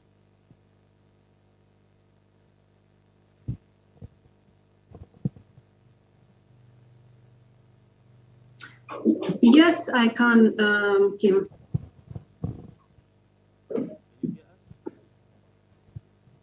So I had the question from the last speaker around shortening supply chain. So I'm not sure if there was another one so that I can take all of them at once. I think you can take that one, and then you can also share the additional information from which you wanted to share with us. Okay, so maybe I'll start with the initiatives or some of the concerns that have been raised on transport costs, especially with regards to testing of drivers. So this, of course, from the beginning was always a problem, and it contributed to a lot of the delays at the border. And what we supported within the region is the development of the driver testing portal that then enables sharing of certificates from accredited laboratories. So because COVID is clearly something that is with us for the next couple of years, we have been trying to work with other development partners, the government of Kenya especially, through the Ministry of Health, to come up with a more sustainable mechanism for testing of drivers. So at the moment, there is a lot of inconsistencies across the different countries where costs are different. And also in some cases, you find testing can only be done by government laboratories, or in some cases, they are being charged and others, they are not, like in the case of Uganda. So the government of Kenya has been supporting truck drivers and catering for the cost. But unfortunately, it's not sustainable because you find situations where some of the laboratories lack reagents and have to wait for restocking from the government. So together with KEPSA and other transport organizations, we are looking to set up what we are calling the driver test revolving fund to be piloted in Kenya, whereby it gives an alternative to the government-run laboratories. So we will, or they will be charging a fee of 3,500, but this then goes directly back into the fund to enable KEPSA to actually purchase reagents that would keep the laboratories moving. And in addition to that, we are also looking at supporting vaccination drives. We've contributed to different initiatives across the country where we are trying to prioritize vaccination of truck drivers. So slowly by slowly, we are trying to find mechanisms in which we try as much as possible to bring down the costs. Because as I mentioned earlier, it's the drivers that pay for that, or the owners of the consignment, but this ultimately is transferred back to the consumers and therefore raises the cost of commodities. So if we are able to bring down the costs and maybe to some extent also facilitate harmonization of testing and mutual recognition, whereby if you have a test certificate from Kenya, you don't necessarily need to get tested again, say when you cross the border in Uganda or Rwanda, as it is the case at the moment. So this is something that we are working on and hopefully would find a more efficient way to actually then keep costs down. On the second question around shortening of supply chains, I think this is something that has become quite evident, whether it is for final commodity or inputs within any supply chain. The fact that you don't have direct access to your market then becomes a problem.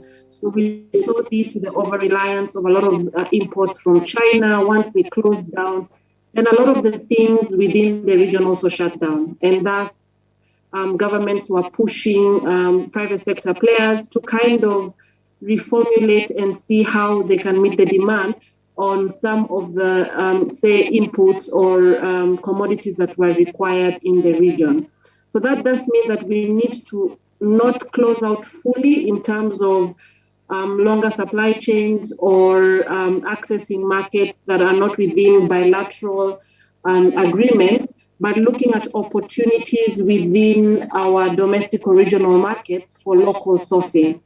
That then provides an opportunity for different players within the value chains that we operate in, whether it is producers or the likes, that then you're able to get an alternative that is more consistent and enables you to plan properly for the performance of your supply chain. I don't know if that answers, but I would stop there and maybe engage more if need be. Thank you for that intervention and response. I hope the question was answered. It was very comprehensive. Now on to Yusuf.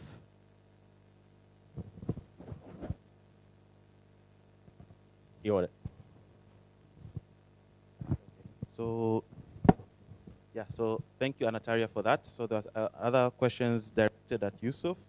One was how are you dealing with the increased cost at the border, given that you have already signed an agreement with the consignee? Okay, one by one. Okay. Okay, as far as when we have an agreement, well, the thing is, COVID has been going on for so long right now that any current contracts agreed, we are forced to incorporate that cost into our charges. So it's simply passed on. There's no other way around it because we cannot sustain it for 2 years plus. And even now, because business is down, people are trying to drop rates. I'm aware of that, but it's not feasible because right now costs are still up and we just have to charge it for it. When COVID initially started, we were losing money hand over fist because of the fact that we just couldn't get turnarounds. And another question you also asked me was, how do you reduce the cost of transport? If you can give me efficiency, if we agree a rate and I'm moving 7 trips or 6.5 trips a month to Kampala, for example, then that's how you reduce transport rates. Because if you can get the efficiency, you're getting the turnaround, you can come and say, listen, we're speeding up your loading, we're speeding up your offloading, we're expediting your border clearance. Everything is allowing efficiency. Let us discuss a rate reduction. Then it's worth doing. Currently, the lowest rate of anybody in the market, for example, if anybody is active in the market, for example, would be cement or clinker, to be more specific, moving into Uganda. The reason they can push for those rates is because they're giving a lot of efficiency. Fair enough, the last 2 months it's gone down slightly, so whatever, but that happens. But before that, the reason they could push that sort of thing was because they're giving a lot of trips. Cargo is ready, cargo is loaded immediately, cargo leaves immediately, which is why you have thousands of tippers loading. So if you want to reduce rates, efficiency is the key thing. Okay, thank you for that. The second question was around the documentation at the border. Given the experience in the past year or so. So I think the question, if I'm correct, is what kind of certifications need to be presented, are currently being required at the borders, and how are they different perhaps between different countries, and if there are any issues there? The main differentiating factor over the last 2 years is basically negative COVID tests. The issue with that comes in that Kenya, you can do tests here for free.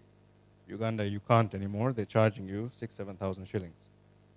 Something along those lines. We've not done it with them for a while. But point is that as a result, the Kenyan system, as the other speaker mentioned, is overloaded. Generally, then it just becomes unreliable because of the fact that there's too many people testing. Test samples get lost. Then your driver has to retest. That's minimum 2 or 3 days at the border. And keep in mind, a return trip from Uganda with a return load should take about 8 days.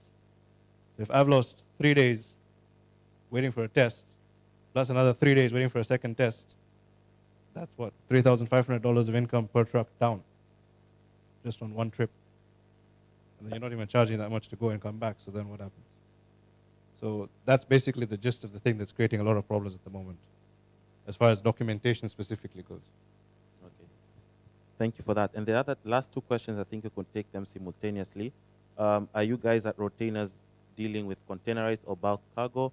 And are you using Mombasa here or the ICD in Nairobi? We load anything that'll fit on a truck. Anything that can fit on a truck, they can carry for you. Anything. Last week I moved 2 boats. It happens. They're all random things. The more unusual, the better for us. The more interesting it is for us. And as far as where we load from, again, anywhere. As long as there's a road that can get us there, we will carry it. No problem. Okay, great. Thank you. Yeah, thank you. And I just want to compliment Yusuf and his company. They're the most, I think, fearless logistics company on this side of Africa.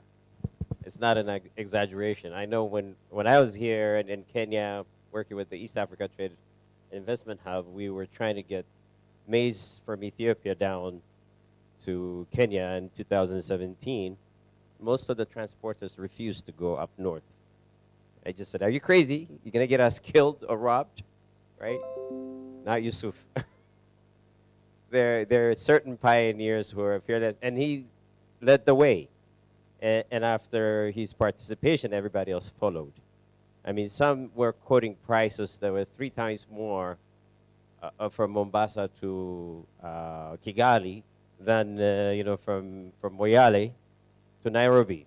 At one point, His Excellency, the President, suggested using the army because there weren't enough logistics companies willing to ferry the grain from the Moyale border to Nairobi.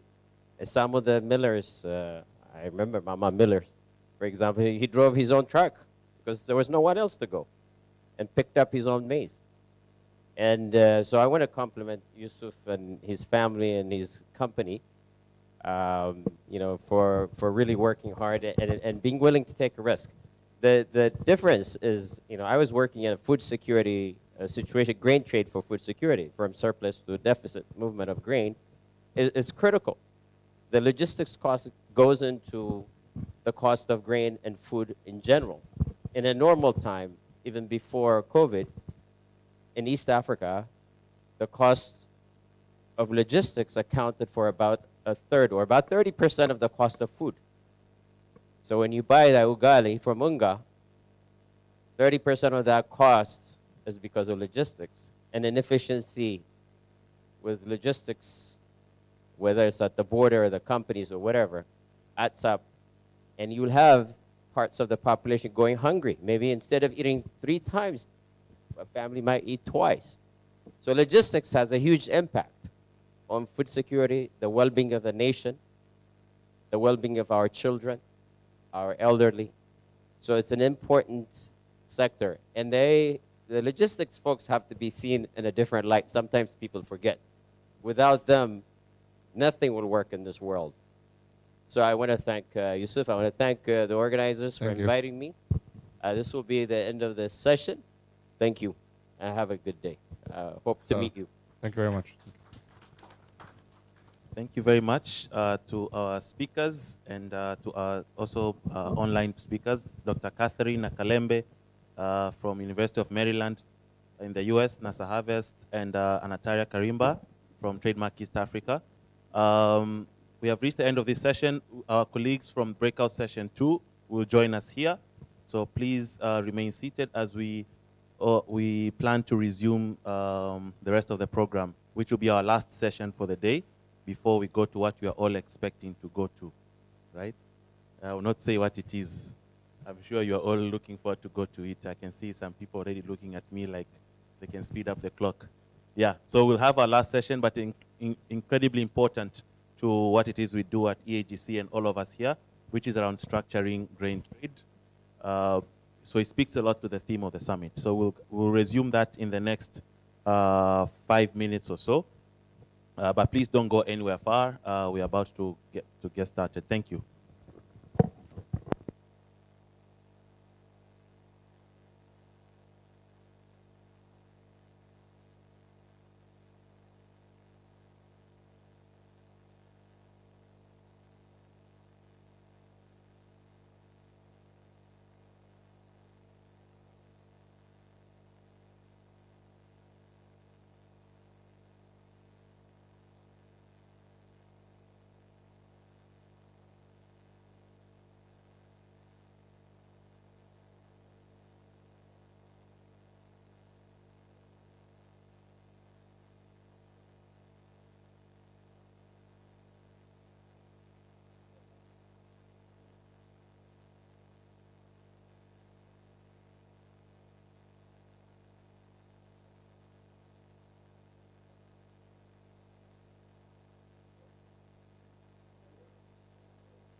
Excuse me.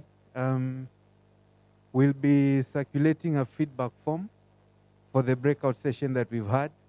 So as we wait for our colleagues from breakout session 2 to join us, let us complete them. So as soon as you get yours, please complete it. Thank you.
Hello?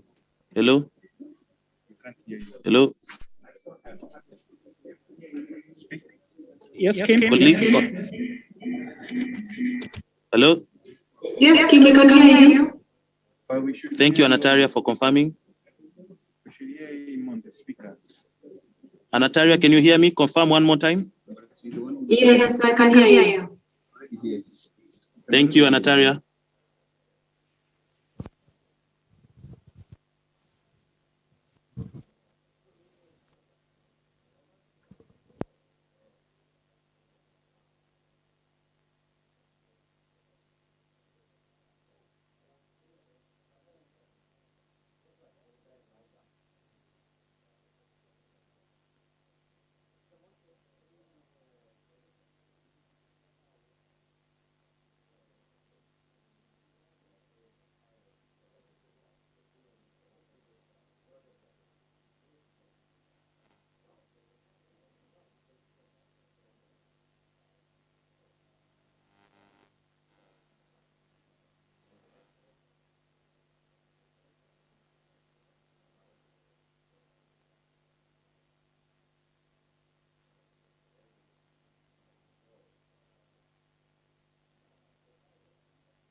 Okay, I think we are getting back from the breakaway groups. We can settle back so that we get back time.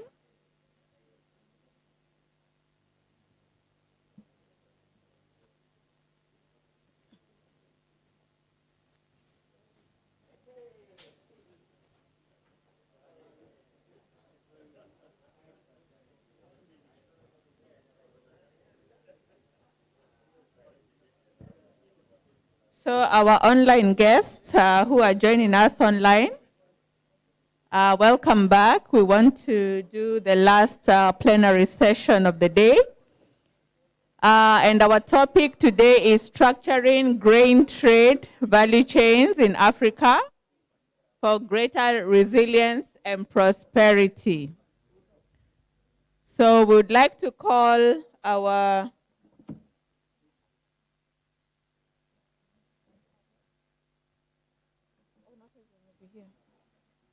Okay. So we have our chair, Daniel Njiwa. Please come forward.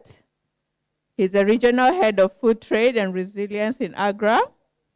So Daniel will be our chair this evening. And Daniel is joined by Stephen Karingi, who is joining us online. So Stephen will be joining us online. The screens will be back shortly. We have Anthony Wahome. What is being said. Anthony is also joining online. Yeah, I just also put it in the chat that we can't hear. Eliud is here. Please come to the front. Eliud Birachi, he's a market specialist. The Lions at Pabra, part of SIAT Group. We have Judy Ann Wanjiko, FKen. Please come to the front. And we have Dr. Julius Gatune, who is also here with us. Please come to the front. So let's give them time, and I hand over back to Daniel as he chairs this session. Thank you very much.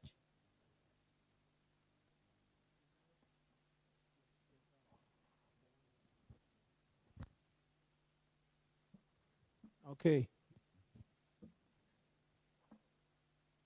Welcome, everyone. Welcome online. Those who are online, welcome to some of us who are here in the room to the last session of today. It's not an easy one, given that we running low on sugars. I mean, it's already 2.5 in Kenya here, and people are excited to break the day, I guess. But we'll try to make it exciting. We'll try to make it more lively. Good to, have a number of in-person speakers around us, and the two who are online, Dr. Karingi and Anthony Wahome.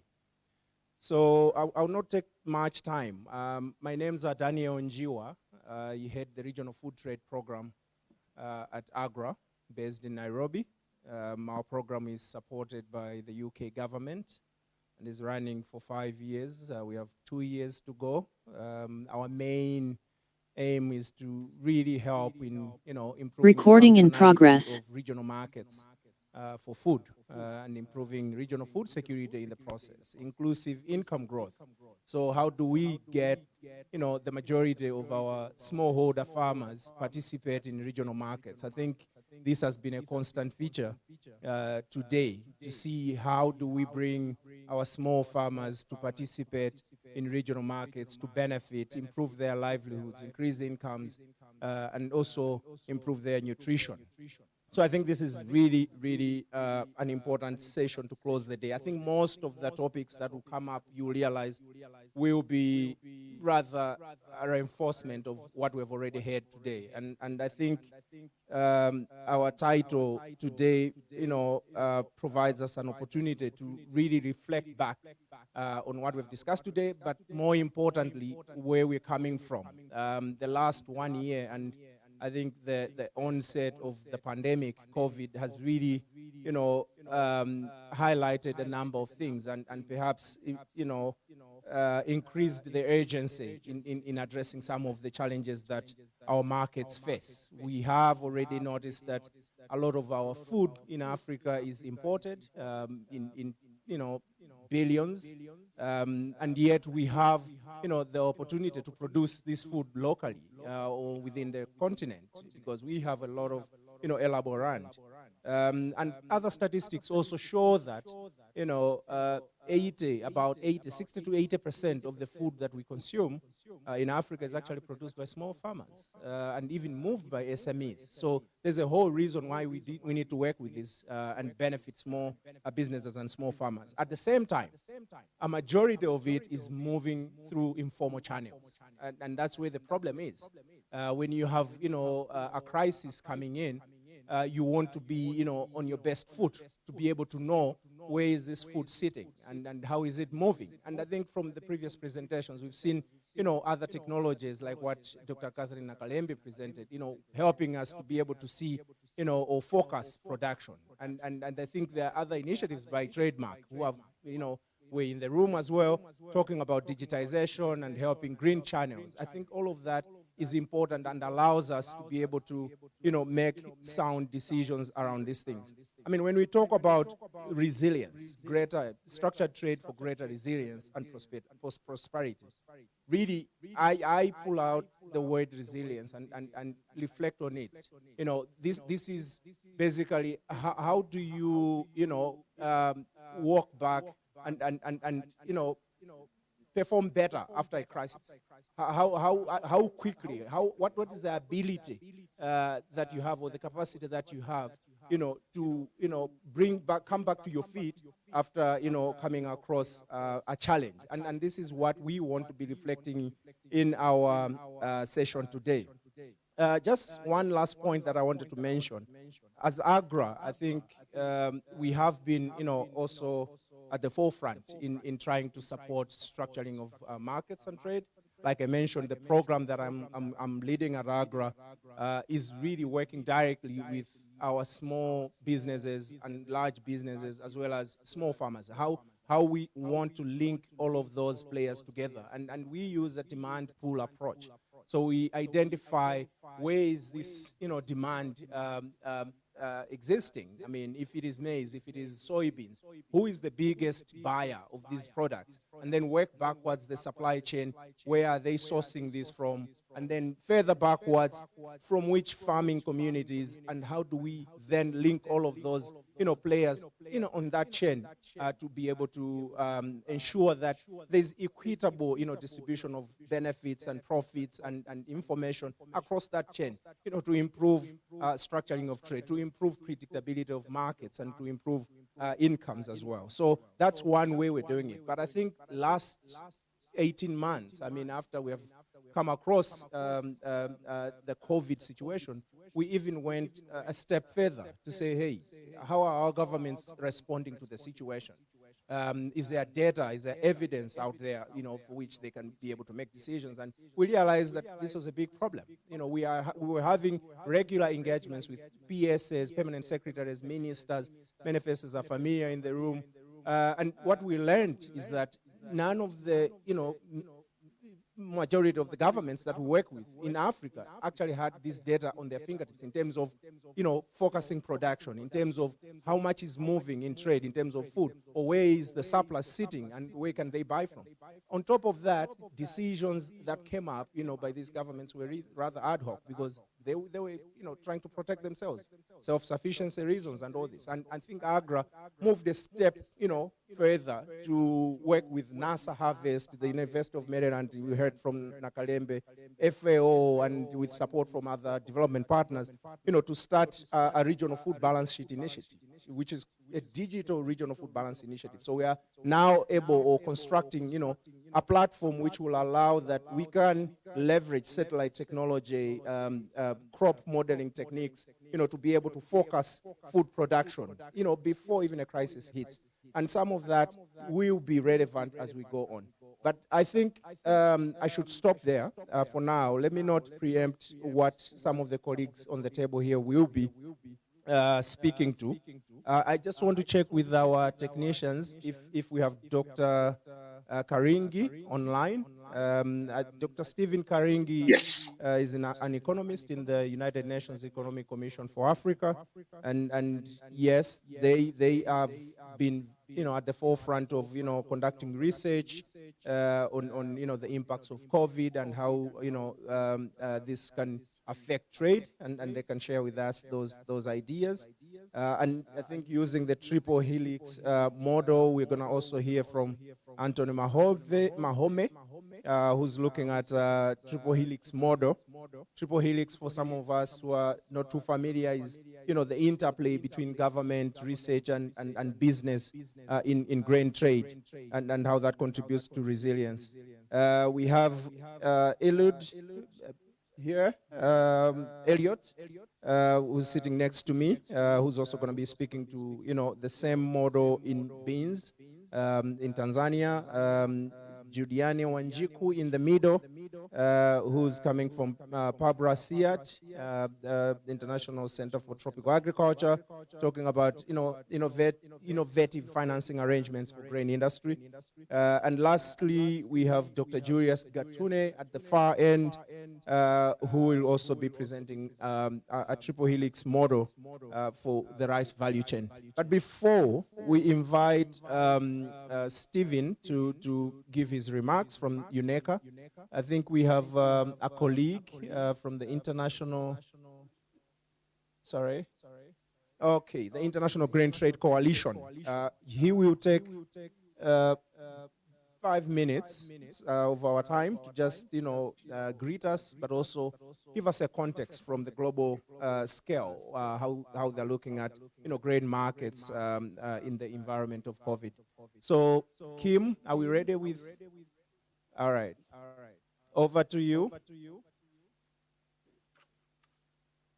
Well, good day to everyone. My name is Gary Martin. I'm the president of the Grain Trade Coalition. Can you hear me? Please thumbs up if you can hear me.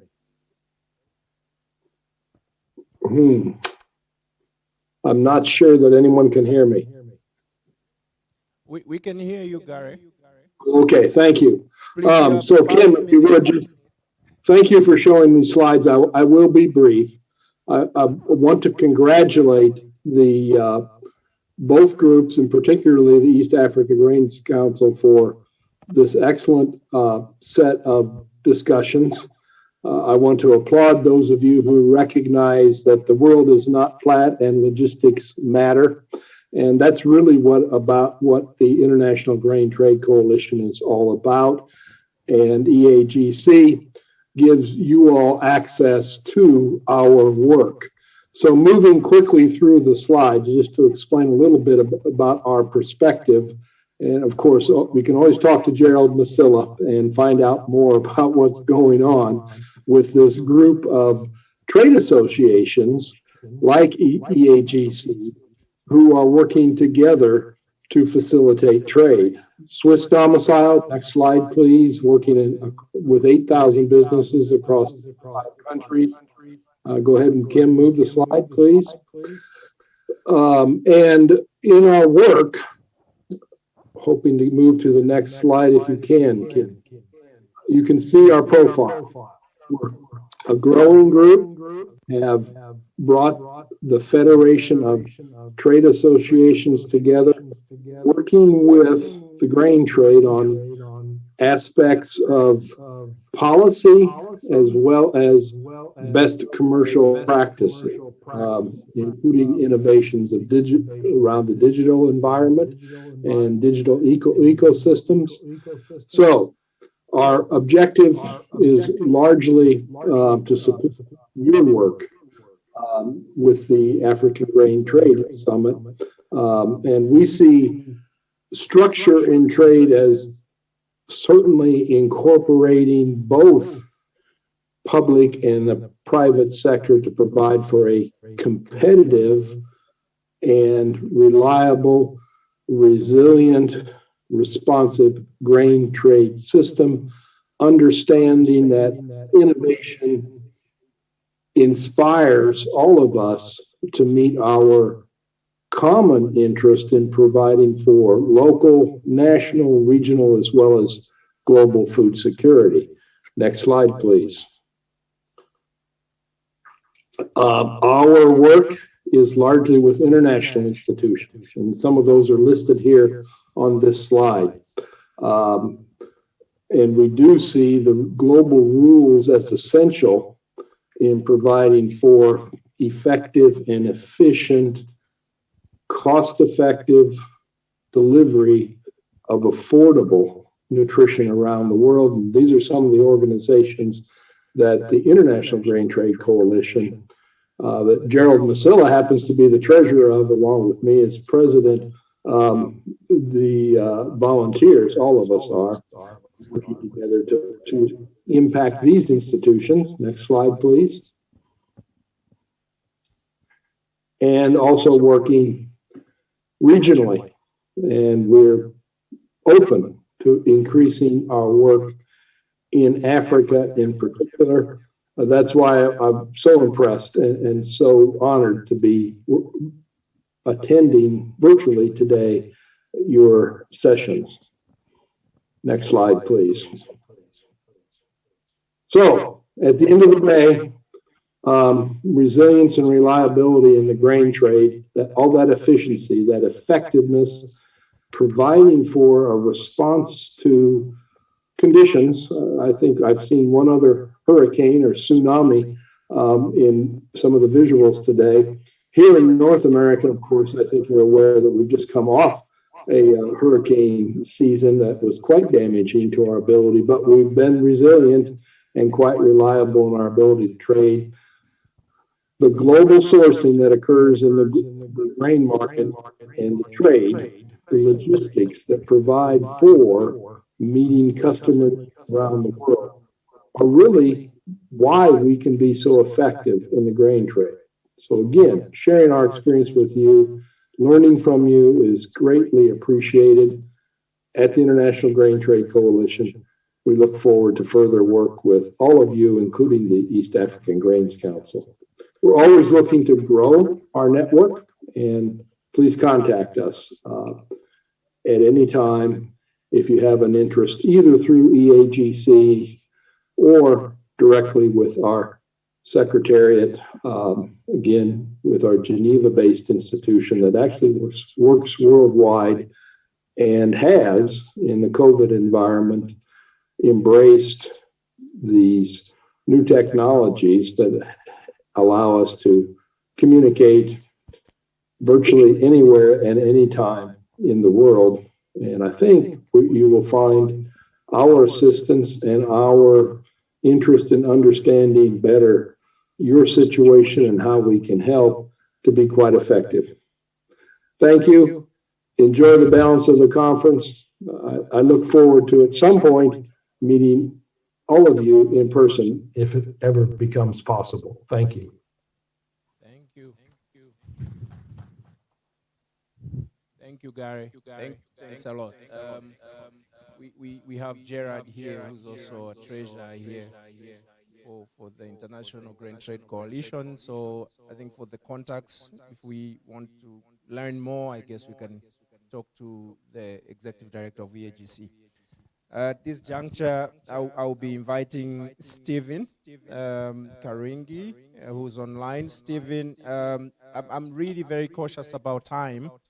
If you can make your remarks in under 10 minutes, that would be very, very good. And please, let's focus to the topic of today, structuring grain trade in the context of, improving resilience and prosperity, and what message are we sending to ourselves as practitioners, to private sector, but also to our governments in order to just improve the space. I mean, we've heard a lot of, short supply chains and all of this. How do we in practice make this happen in light of the COVID situation and other challenges, crises that we see? So over to you, Stephen. I hope you can hear me. No, thank you. I can hear you very well. So first of all, I am not able to put my camera. We had a storm here in Addis Ababa. Power is out. So I'm joining you through the phone. But I hope I'll be able to, within the time allocated, to be able to make my points. So the first thing I would want to say is that I do agree with everything that has been said, that indeed Africa's trade has been impacted negatively by COVID-19. This was mainly due to movement restrictions and of course also the closure of borders. Now, if you look at the statistics from UNCTAD, we were able to see that Africa's total exports and imports decreased by 20% and 13% respectively in 2020 when we compare that to 2019. Now, what we should take comfort in is that formal intra-African trade was not impacted as bad as the global trade. What do I mean by this? Intra-African exports decreased by 14%, whereas Africa's export to the rest of the world dropped by 22% over the same period, talking about the issue of supply chains. Similarly, intra-African imports reduced by 12%, when Africa's imports from the rest of the world decreased by 14%. So at this point, with the COVID-19 crisis still not over, it is probably too soon for us to be affirmative. But what I would like to say is that combined with the fact that African countries took early measures to protect themselves from the pandemic, intra-African trade at least helped to mitigate from the full impact of the COVID-19 in terms of movement of trade. But let me now narrow down to the question of grains, because that is why we are here. Available statistics actually show that despite the COVID-19 crisis, Africa's trade of grains seem to have continued to slightly increase, not only within Africa, but also between Africa and the rest of the world. Now, more generally, Africa's trade of basic food seems to have fared better. This is also confirmed by a 2021 report from the Food and Agriculture Organization, which is entitled Agricultural Trade and Policy Responses during the first wave of COVID-19 in 2020, because that report attests that agricultural commodity markets have been resilient compared to what has happened everywhere else. For example, the report does state that the disruption of global trade in basic foods, such as cereals, oilseeds, were minimal. Now, Having said that, specific sectors and countries have sometimes been affected differently. And if we look at annual data, it may hide important monthly variations. And again, it is still early to be very precise about the exact impact of COVID-19 on trade, including Africa's grain trade. Now, the AFCFTA, as we know, was launched in 2021, and I want now to locate the rest of my intervention on the AFCFTA. It is supposed to play a key role in helping Africa recover from the COVID-19 crisis, and we know that the AFCFTA is foreseen as a platform that can facilitate Africa's much-needed economic diversification and transformation. Now, here at the ECA, in collaboration with the Center for International Research and Economic Modeling, we recently finalized a very comprehensive assessment of the AFCFTA, where we looked at what happens in terms of liberalization of trade in goods, reduction of restrictions to trade in the 5 priority services sectors, what happened if you added health and education, as well as if you reduce some of the restrictions or you reduce the non-tariff measures. Now, the findings from this latest work shows that AFCFTA is expected to have positive impacts, both in terms of global GDP, Africa's global GDP, trade, output, welfare, and we are looking at this as the impact of the AFCFTA when it is fully implemented by 2025. In fact, with the AFCFTA in place, intra-African trade would be expected to be about 35% higher than if you did not have the AFCFTA. So let me narrow down now onto those results for intra-African trade. It becomes clear that the AFCFTA actually provides an opportunity for the continent's transformation, competitiveness, and development. Indeed, if the main sectors would in fact benefit from the growth of intra-African trade, it is worth noting that intra-African trade in agri-food, industry, services sectors would increase relatively by about 40%. Energy and mining would substantially also increase by about 15%. Now, but as previously mentioned, intra-African trade gains in agri-food following AFCFTA's implementation would also be considerable, both in relative and absolute terms. So if you were to narrow down to the agri-food subsectors, to benefit the most would not only be milk and dairy products, sugar and processed food, but also grains. Precisely, our modeling work shows that intra-African trade is expected to increase by around 2/3 in paddy and processed rice, and over 1/3 in other cereals, crops and oilseeds following the implementation of the AFCFTA reforms. So if you combine rice, other cereals, crops, and oilseeds into a broad category of grains, intra-African trade of those grains altogether would increase by roughly 40% following the realization of the AFCFTA. So some of Africa's exports of grains are anticipated to go to the rest of the world in the absence of the AFCFTA would also be redirected towards the African continent if you have the AFCFTA in place. But it is important to note that this deviation of Africa's exports of grains would result in a net creation of exports of grains for Africa. So if we were to put everything that I have said in perspective, the expected impact of the AFCFTA on Africa's grain trade is in fact even more meaningful. In 2020, below 50% of Africa's total exports of grains were for the African market. meaning that over half were going to the rest of the world, when over 90% of Africa's imports of grains were coming from outside the continent. Now, those statistics could appear alarming, as they indicate that despite the huge need for consumption of grains by Africans, a significant share of the grains exported by African producers is going to non-African consumers.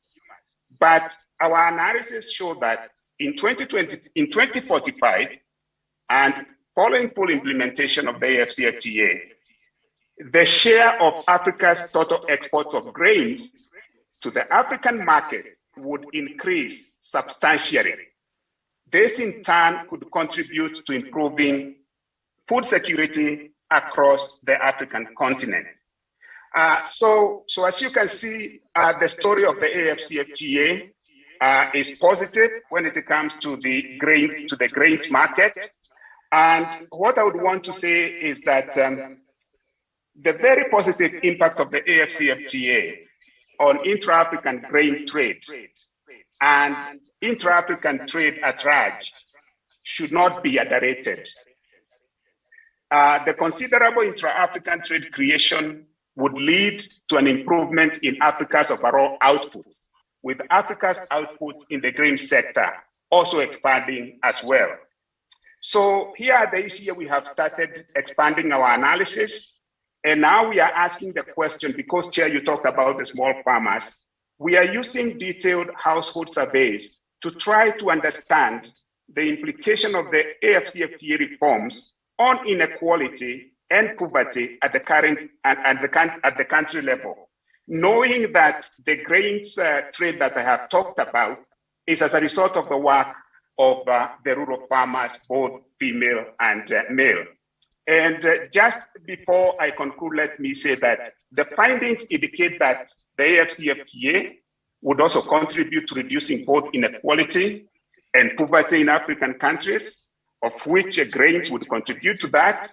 And just to give you an example, in Ethiopia, which is not a major but still not non-negligible exporter of grains, and for which preliminary results are available, there would be about 5% less people in extreme poverty.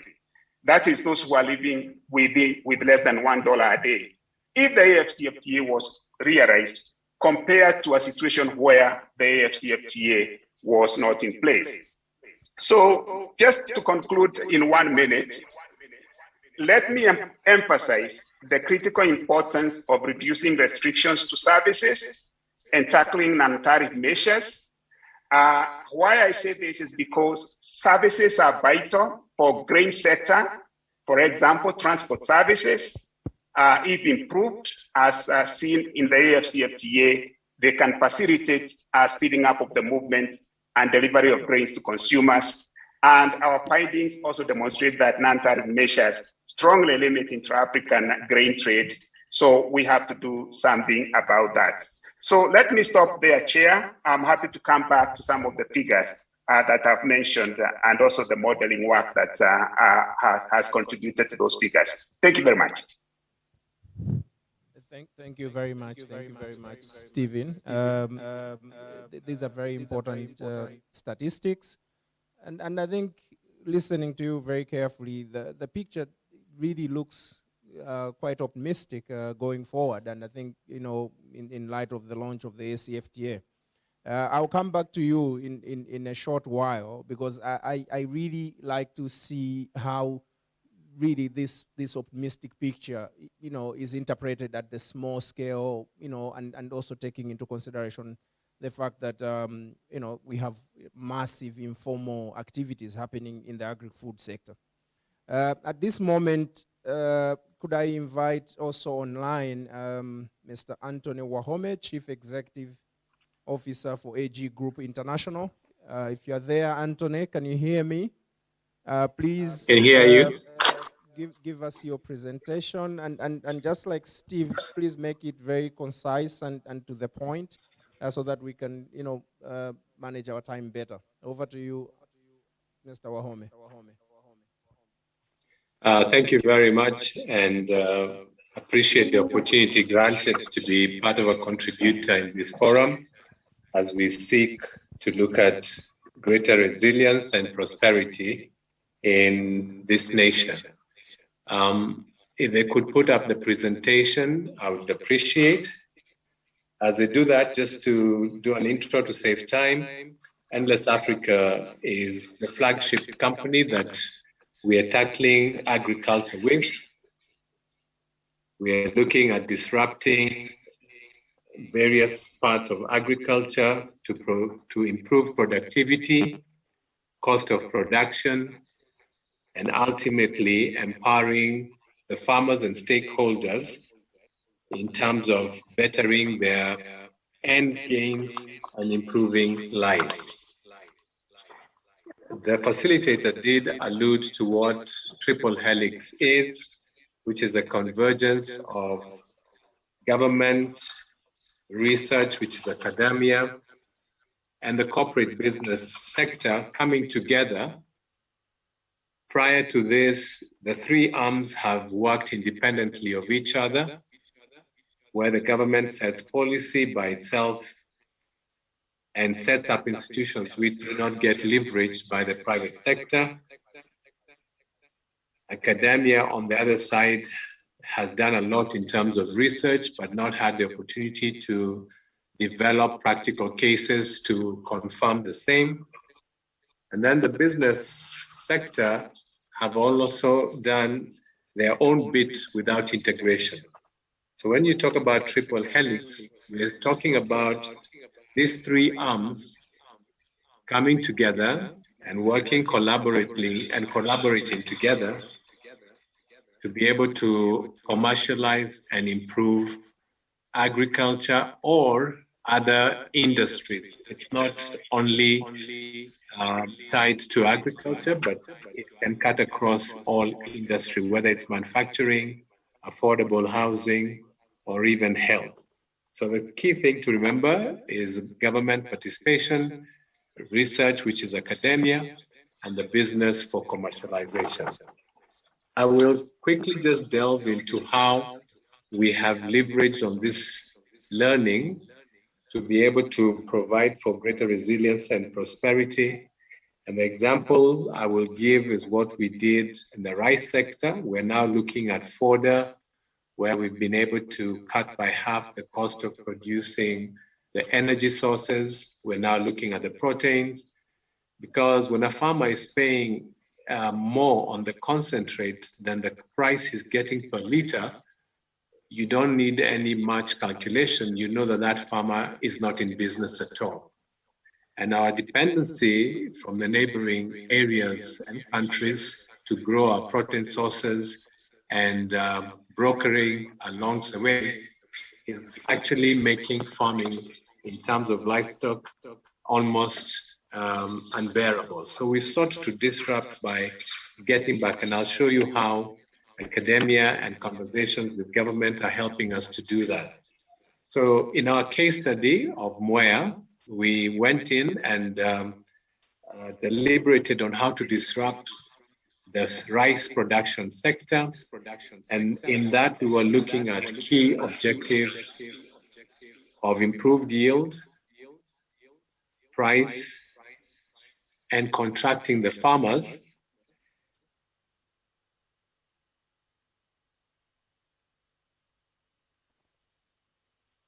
Mr. Anthony, please, which slide are you on?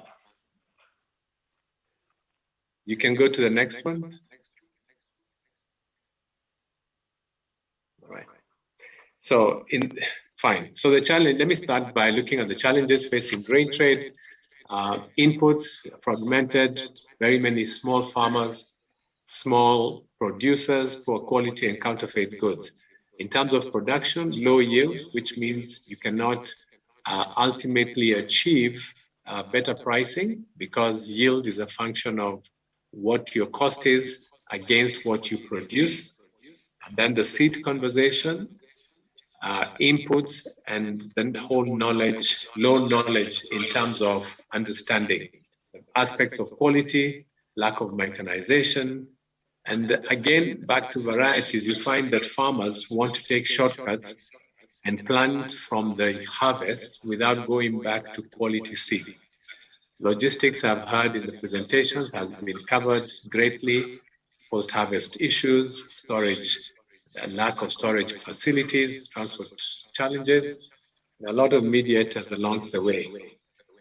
Processing is also a key area that we began to look at, and then ended by marketing and distribution. If you could go to the next slide. This is where we looked at triple helix, and we've said in the beginning that it's integrating government, academia, which is research, and bringing in the business for commercialization. The triple helix model creates linkages that are important for innovation. In the case of Mwea in Kirinyaga, we went down to work with the county government there, and particularly with the National Irrigation Authority, which was previously the National Irrigation Board, because they are custodians and managers of the farms in the Mwea rice scheme. The farmers there average a total of 9,000. The water management and farm aggregation is done by the National Irrigation Board. So for you to be able to get down to the farmers, know the numbers, and understand the history, because there's no data, we had to create a data platform through research and onboarded the farmers in the pilot onto a platform that would help us know the farm, test the soil conditions, know the appropriate fertilizer to deploy, and also help them with some level of mechanization, because the farms average 1.5 to 3 acres. The key issues with these farmers were around inputs, the quality of inputs, the lack of capital to provide the inputs, and then bankable off-taking, which our organization, Endless Africa, was able to contract in advance, commit to a price, and also link these farmers to inputs and relevant requirements able to grow. So that is the play for government. In terms of the research side, we have a research arm within the organization that linked with MIAD, which is the National Irrigation Board research arm, to be able to look at a few areas, namely, one is the seeds and the varieties. You will notice that when our intervention started, they were harvesting 18 bags per acre. In our first season, we were able to move these farmers to 32 bags per acre. And in the second season, which is documented, and the likes of ILRI can confirm, we were able to move the same farmers to 66 bags per acre. What that meant is that the farmers were able to double their revenues without corresponding increase in cost. And the net effect was that through the barazas, we were able to demystify the issue of the price per kilo of paddy, which was retailing at 75, and we were comfortably offering 50 shillings per kilo, but beginning to converse around the net benefit instead of price. And that is where the conversation needs to go to, because Kenya is very high in terms of cost of production. When you look at our neighbors like Uganda, almost at half the cost. We cannot compete and remain relevant if our cost of production cannot come down. And through research, we worked with Afritech for the seeds. We were able to develop a new generation seed with a good aroma and began to do benchmarking on seeding and increasing the density of seeds within the same acre of planting. And we were able to demonstrate that the farmers could get more and therefore bring down the price of production to compete with the imported rice from Pakistan and India and Vietnam, which lands at an average of 70 shillings per acre duty cleared. When we got into Mwea, the average price of production was 110 shillings per acre. So I would attribute that the resilience and prosperity is possible by incorporating government to be able to give us the farmers and the data and access to the land, bringing in research in terms of seeds, inputs, and also finance. In terms of finance, we were able to look at contracting, which can be negotiated and financed through the CMA as forward contract. And we are currently now beginning a conversation with CMA to be able to bring in the aspect of sandboxing some of these instruments that are available to be able to release cash into the agri sector, which has been neglected for a long time. If I move to the third pillar, if you go down a bit to the next couple of slides, over here. So the first slide, picture on the left, shows how government, business, and research were independent. And then they migrated to some interdependencies one to another. And thirdly, where we are today is the integration where the three of them can come together to be able to leverage effectively matters of policy, matters of study, benchmarking by the business community, and ultimately being able to drive growth and prosperity. If you go on to a couple of slides down, the presentations would be shared, so I'll try to be very brief. One more slide.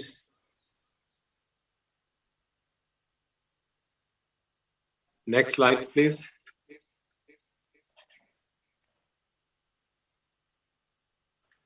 One more. So you'll see where the government comes in terms of policy, infrastructure development. You'll notice that provision of extension services is now resident at county level, no longer at the main government place. But all of us will attribute to the fact that this is not existent in terms of effects largely. And we have been able to collaborate with the county government to strengthen this part of extension services so that the requisite inspection routine visits are embedded. We have our own platform known as AG Nexus, and what it does is collect data from these farmers in collaboration with government entities like NIA now, to be able to onboard these farmers and create historical data, not only on identity, which facilitates them to be funded. Banks had a big issue around identity. Who's the farmer? What's his track record? How is that data linked to his spending patterns, and particularly to his yield? And we've been able to also affect the insurance side, because without data, you cannot then have area yield covers. I'm glad to report that we were able to move the area yield from 50% to 70% by creating data along the seasons that we were able to demonstrate, and therefore make insurance more predictable and more rewarding to the farmers. I've touched on the research where we've looked at the seeds, the mechanization, looking at best ways to plant, the seeding ratios, and leveraging partners like MIRD, researchers in pilots that were able to help us and demonstrate increased yield. As a business, Anthony. Yes. Yeah. Please wrap up in 30 seconds. We don't. Okay, I'll do it in 1 minute. As the business, we then look at driving innovation, which is bringing best practice, both locally and studying other international partners. We have invested in agriculture to demonstrate that we believe in what we are doing, and then commercializing research. How do you bring those findings through pilots and scaling into real life practicalization? And that is now documented and can be shared. deploying technology around drones, surveillance, bird chasing, and then creating data that has been used for insurance and banking and bringing these people together. We are now moved to fodder, dairy, and livestock with the same methodology. And I look forward to continued engagements as we disrupt and better empower this country and region through this model. Thank you very much. Thank you so much. Yeah, let's clap for Anthony. Thanks, Anthony, for sharing with us the experience you have using, the THM model. It's a pretty old model, but I think here we're seeing it work in practice, and I think we've seen the benefits here, cutting costs in the production, increasing yields, as well as innovation and profits to the farmers. At this moment, I'll be moving quickly to the next speaker, Eliud Birachi from SEAT. You're sitting next to me. But just like I had interrupted Anthony, just a piece of advice to the remaining speakers. My apologies, but we would have to be very, very concise so that we make good use of the time that we have. So please, just hit on the key pieces of information as you go to present. Over to you.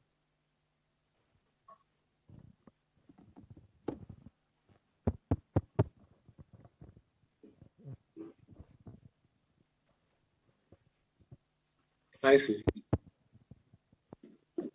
How are you? Good afternoon, good evening. I'm going to share with you just some quick impressions of what we are doing in this area of structured trade and building on resilience. So maybe starting off about the COVID, I think many of the perceptions that have been realized here or indicated are quite similar to also what we went through. We realized the issue of information asymmetries, which some parts or some of the value chain actors did not have, while others had this kind of information. So our task was trying to make sure that this information can also be extended to others. There were some shortages, especially on the downstream value chain actors, and that information initially wasn't available because at the farm level, it seemed like things are normal, but when it came to harvesting, this produce was not available. So those are some of the bits that I just wanted to add on the COVID. Now, in our presentation, I'm going to share about the bean corridor model, which could apply to any commodity, and giving a case of Tanzania. So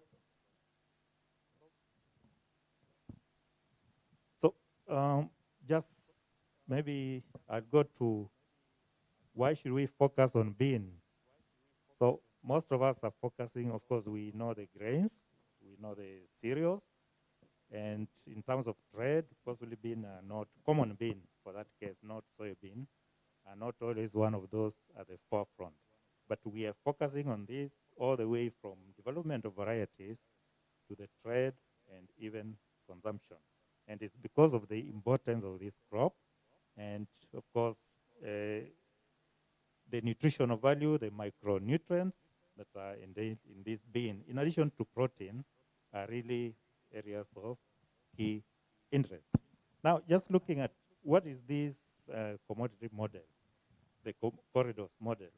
So a corridors model simply recognizes that there is need to intensify the three major areas that pertain to the value chain. That is the production, the distribution, and consumption and marketing. So we bring these three together and trace the flow of beans from production through. And this, we've done it through our research across the continent of Africa. So the flow of this bean is what there are specific routings, there are specific types of beans moving, and they move from point of production to consumption. So in order to achieve or increase efficiency, especially in terms of being able to achieve tradable volume, which is a key challenge for smallholders, and even having the right type of beans. There are so many varieties, actually hundreds of varieties. Not all these are traded in the same way. There are some specific types that need to be traded. And of course, structured is a challenge. And yes, we've just been hearing, of course, most of that trade is informal. Just like to give an example here, this map here shows where many of the bean types or different bean types can be found in the Eastern Africa region, but also shows where these beans, how these beans move. For example, you can see the yellow bean, a largest portion of these are produced in Tanzania. That is where the biggest production hubs are, but they are required in about 7 countries around the region. Or the red mottle is found mostly in the 5 countries of Eastern Africa, but it is consumed also widely. And of course, for the Ethiopian case, the white pea, that is the biggest production hubs, but this is needed across the entire world. So each of these bean types, we refer to it as a product.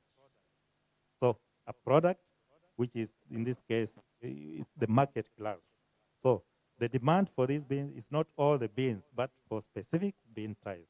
Now across Africa, this is how the bean map looks like, the movement of the different bean types or market classes from one area of production to consumption. So this has been mapped out across Africa and is informing other activities that are related to trade. And this fits in very well with the Africa Free Trade area, that we can be able also to enhance this trade via the beans.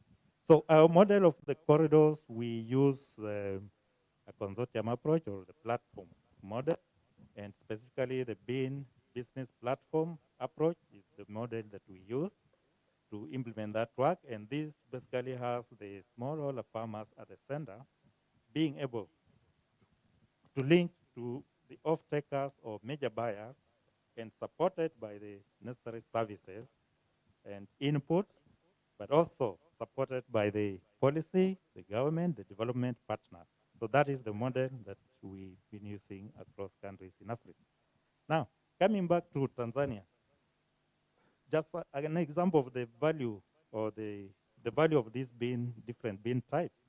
So we have the red mottle, a lot of it here in Kenya, and then the yellow bean, and then the sugar bean, which is very highly preferred in the Southern Africa, and then purple or gray, the small whites, and so on.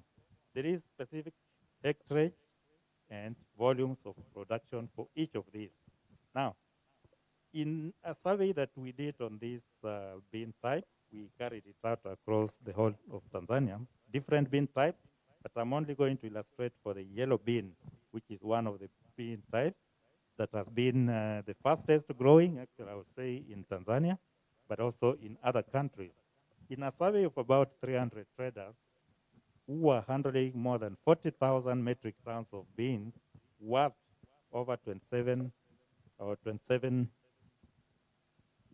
million, we see these beans being produced in different regions. So it's not all over the country. We have certain hubs that are major producers, but then the movement of this bean goes beyond those hubs to other parts of the country and even the neighboring countries. So for this, then, we see a very big potential for grain, but also for seed, because seed businesses, investments in seed will be very key in trying to address these issues. So we traced these varieties and were able to establish whether these varieties are part of the new varieties that are released or old ones through what we call the DNA fingerprinting, which is a method of trying to trace or place identity to these varieties.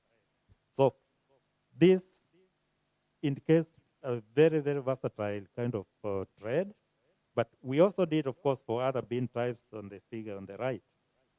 So if you are going into this trade, you cannot trade in all beans, but you need to pinpoint which varieties you need to use and then follow up where those varieties can best be grown, and then in order to be able to generate sufficient volumes.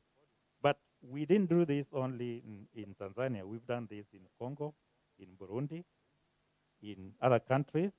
And so we're able to establish that certain varieties will actually be the driving bean varieties that will be necessary for the trade.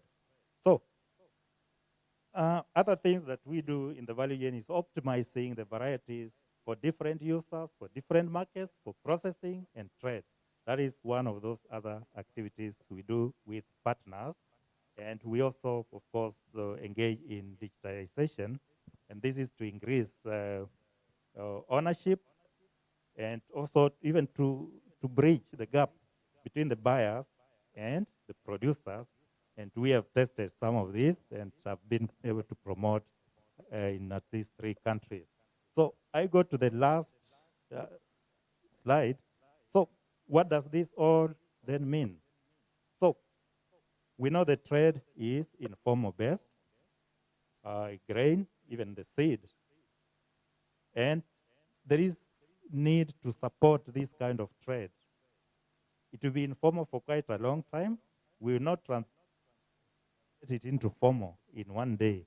But what we realize is that step by step, working in partnerships, it is possible to really get this informal trade and really increase in its value. And this is really for the benefit of the majority, which is more than 90% of the residents. So partnerships and more partnerships and investments, that is the most important thing that can help really to move this trade, which we have illustrated for common bean, but that is also common, as has been indicated, for very many other commodities in our region.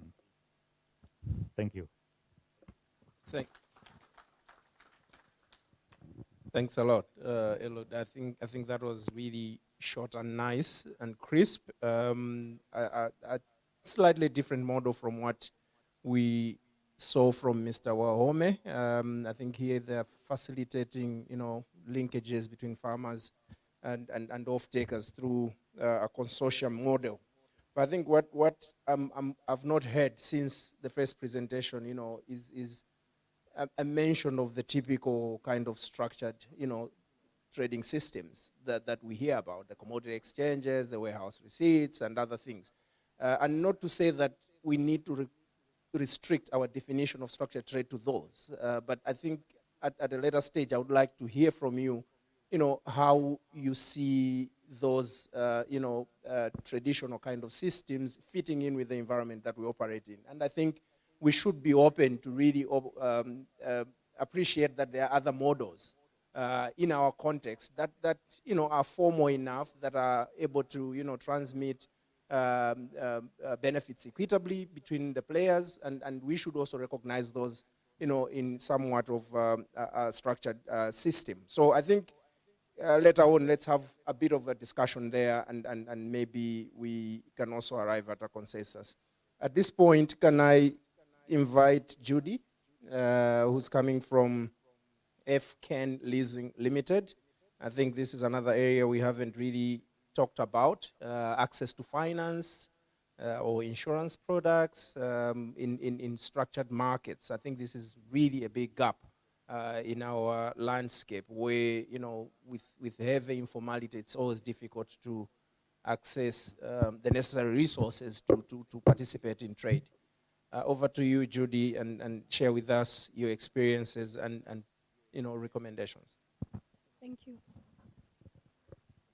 I think I'll be right in saying that there has been a lot of emphasis from the speakers today, all the speakers today and the presenters, about the need for Africa and African farmers to improve on the quality and the quantity of the grains that we produce in our markets.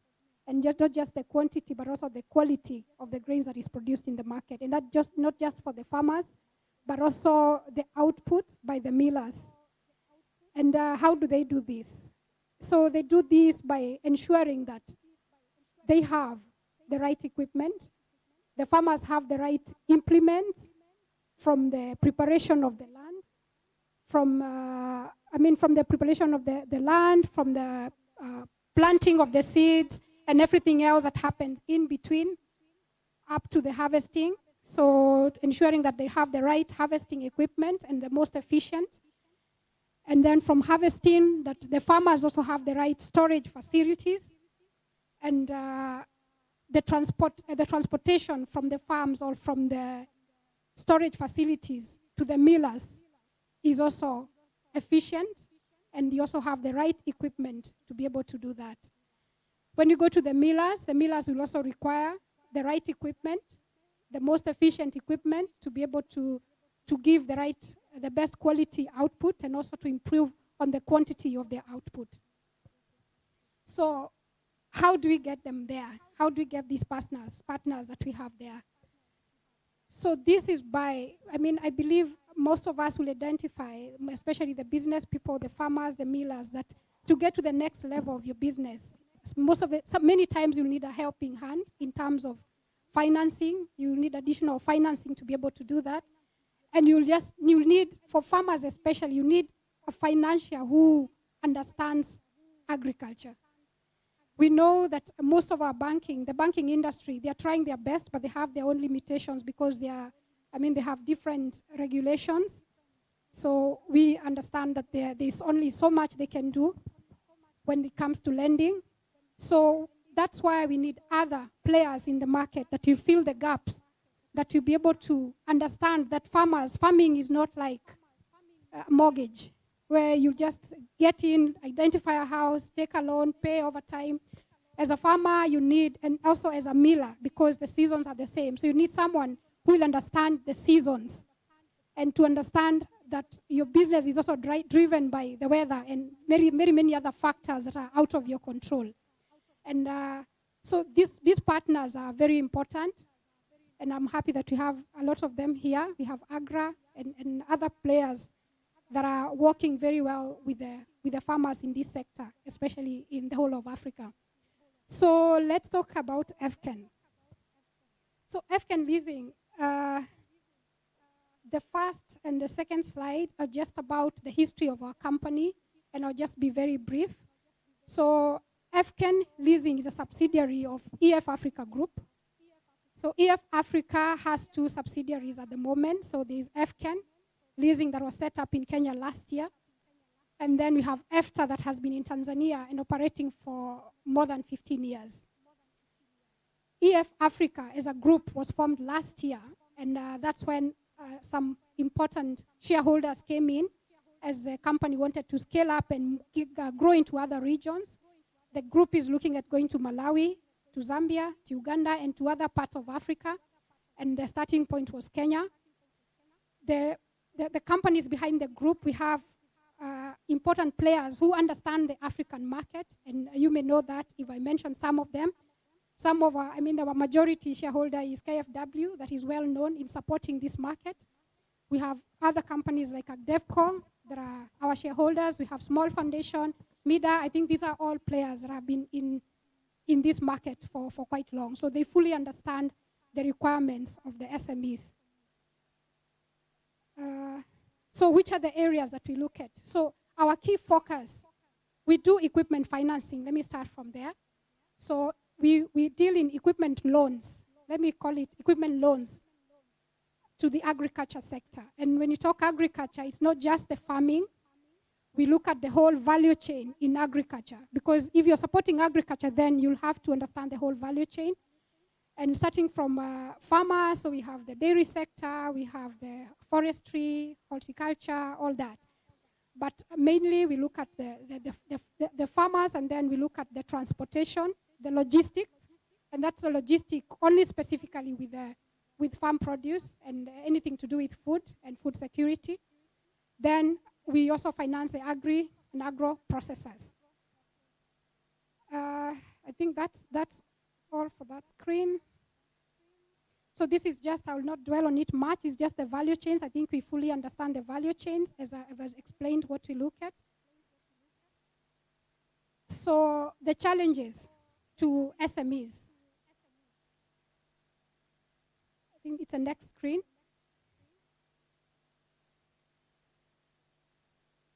So the challenges for SMEs, if I would just mention them, there are many challenges, but I'll just restrict this to financing or financial challenges for SMEs.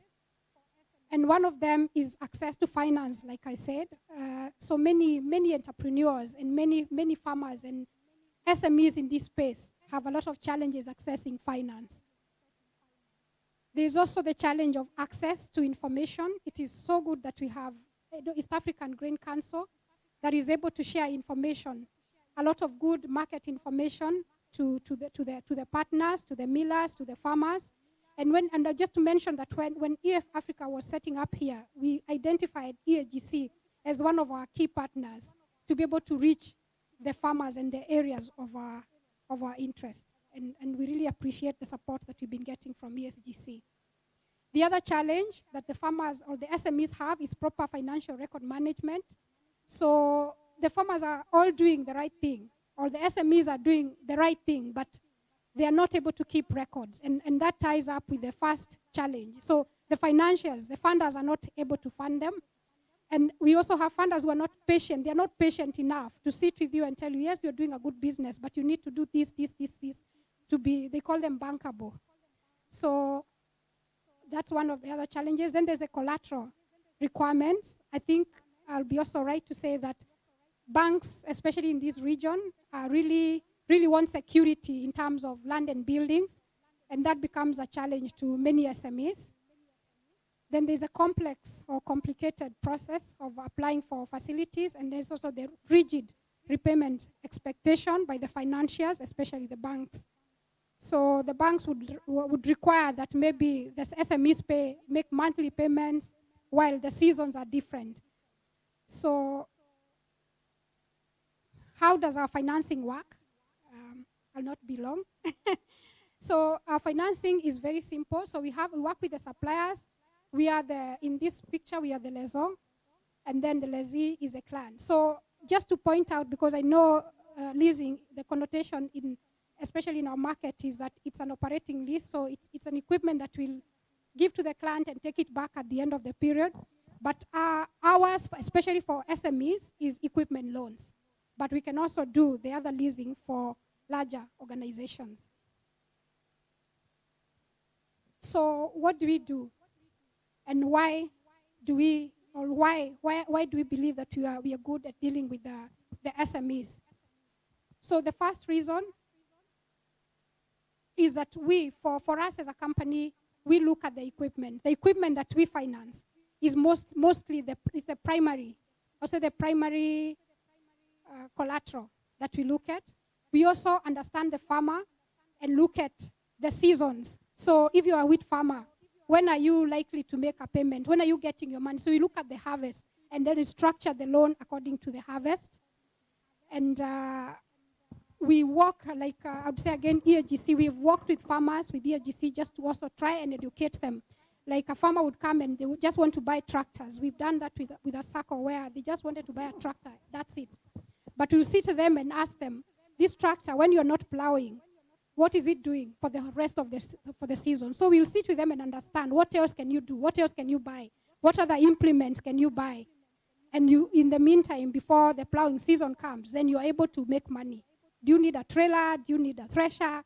And some of those are some of the discussions that we have with the SMEs. So these are just some of the equipment that we finance. I think you're familiar with them. We are very keen on mechanization. And so that is some of the equipment that we finance. This is a logistics equipment. I'll not talk about them a lot because this is for millers, so the milling equipment. And also the silos, the storage facilities, so we also finance this. And also just to mention that we work with individual farmers, we work with farmer groups, chamas, we work with companies, partnerships, basically anyone that is in business. But just to point out that it's business, not what Kenyans we call side hustle. It has to be the key. If it's just an individual, it has to be, that's what you're looking at as your source of income. Yeah, I think that's all. The financing summary, I mean, all we need from the SME is the ability, just to prove that you have the ability to repay. And then the purpose is for purchase of equipment. The minimum we do is $20,000, which is 2 million shillings, but we can go lower if it makes sense. And then the contribution is usually 25 to 30%. Our details will be shared on the screen, and then we can give you more information. Thank you. Thank you, Juliani. Thank you. Yeah, I think without much ado, please, Julius, come to the podium. Juliani, you might wish to be reflecting on, how your model is benefiting, the wider smallholder farmer community, or really the small businesses that require this kind of support. Because I find that some of these conditions, when you're asking a minimum of so much and a minimum of that, only fit with the big businesses and people that are already capable of doing these things. But if we are talking about, reaching out to many, people that are involved in, production of grain, including small farmers, we need to be more innovative in terms of the kind of models that will be more inclusive of such constituencies. So I think that would be something that I would love you to reflect on and maybe share with us what kind of models you have in place to achieve that. Dr. Julius, please, over to you, but thank you so much. You have five, maximum 10 minutes already. We're late. I know your slides are very important, but please, let's use time more efficiently. Thanks. Yeah, I'm going to really fly through my slides. Actually, the interesting thing is that some of what I wanted to cover was already been covered by Anthony, who incidentally we worked together on this rice value chain. So he was our partner. Actually, much of what he was implementing was based on an initial study that we did together. So actually interesting that you get a study done and somebody takes it and moves it to the next step. So anyway, we are interested in developing innovation model because we understand a lot of challenges, especially in agriculture and even other sectors. There are many challenges, but we need to do innovations. And we need to do relevant innovations because there are always some problems you can solve. You can get something from somewhere. You can, for example, talk, okay, we can put a whole cold chain and so on and so on and so on. But really, the reality is that you have a very different environment and so on. And therefore, really, you always need to try and bring innovations to the level that you are at. And that's why you need to work with the local, and especially you can take it as local as possible. The local universities, the local TVETs, the local government, and so on, and try to solve that problem. And therefore, we are looking at rice as one of it. But we are doing a lot of this kind of platforms all over. I'm doing something on Ethiopia. We are doing some micro dairy work in Uganda and other places. So we are doing all over Africa. So really, this was covered. What is really bringing technology, business, and supporting policies together. Really, you want them to work in concert. And obviously, this was shown. Really, you want Triple Helix model is really making them being more deliberate about it. And so how do you make it work in a more deliberate way? That's the thing, because it's not that easy, because people tend to work on their own domains. So how do you make people start working with each other so that they, first of all, can understand and also can step outside their comfort zone? And the whole idea is really to come up with a cluster, because in the end, what you want is economic development. A cluster where you have many farms working together and also attracting other people and so on. So that really will be the ultimate thing that you want to do with a Triple Helix platform. And therefore, and you want everyone to want to do something, government, industry, research, all of them you want to be involved in various aspects that you care about economic development. Again, I'm not going to go into the details. But the key thing is that for this to happen, because as I said, people have to trust each other, there have to be a shared vision, there has to be coordination. Because when you talk of trust, if I'm a business and I'm an academic, if I'm an innovator or a researcher, do I want to give my ideas? How do you know the businessman will take them and run away with them? Or it so happens that industries sometimes don't want. They want to take things they don't. They also worry because they are trade secrets that need to be protected.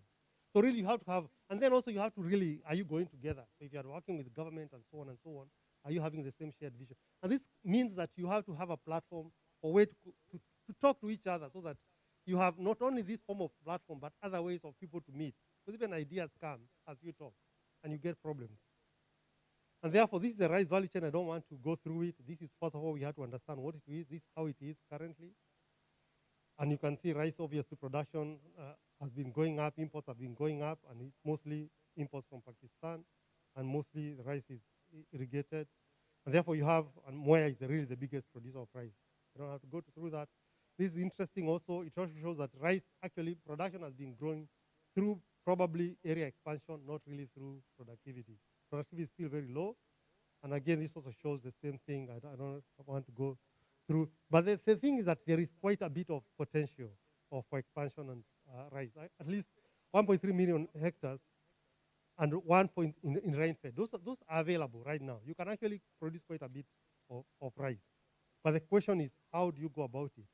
I don't want to go again. And this is also an interesting picture because it tells you that, okay, the numbers are a bit lost. But the most important point is that farmers who use high inputs, they can get high yield. So you can get farmer being low input getting 18 to 20 bags per acre, and high input farmers can get about 33. Obviously, Anthony has shown that you can actually go very far. But this was the situation on the ground then.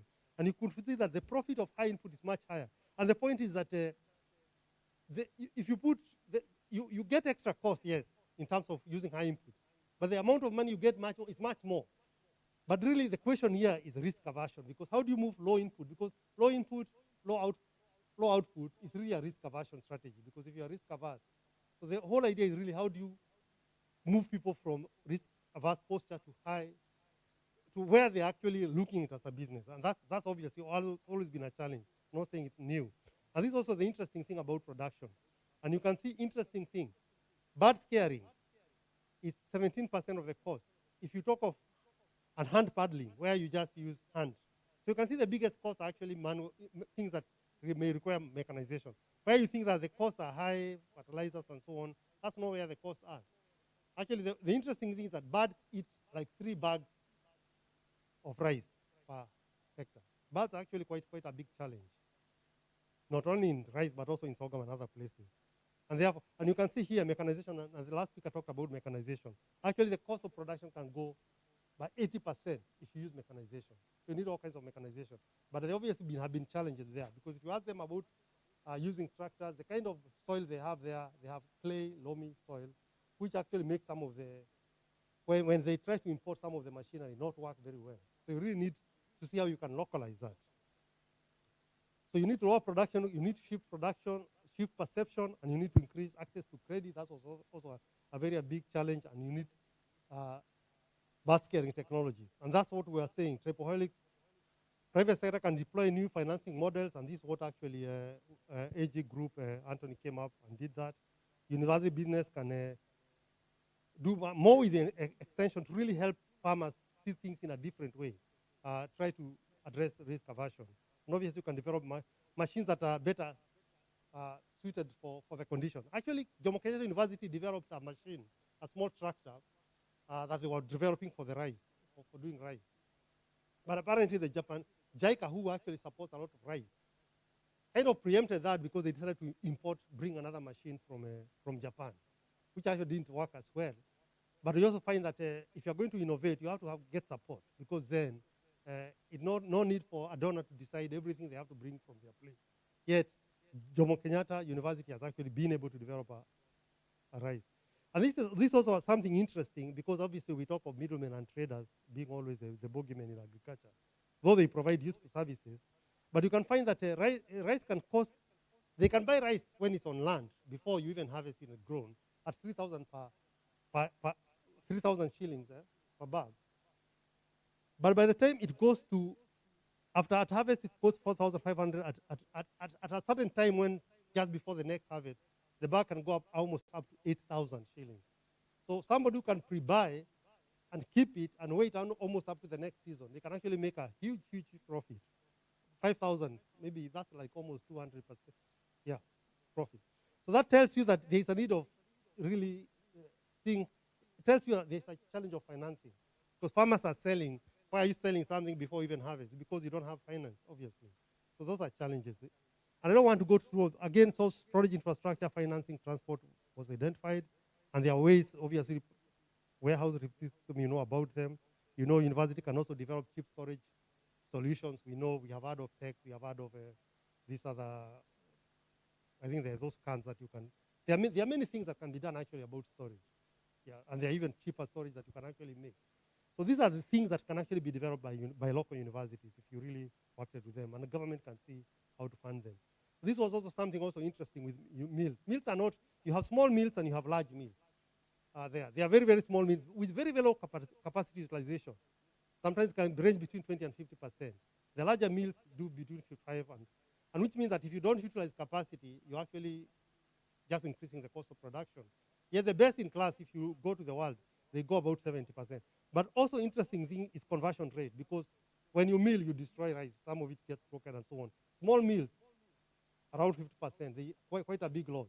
Big mills, again, they go to 60, maybe 60-something, 62 there, again, huge losses.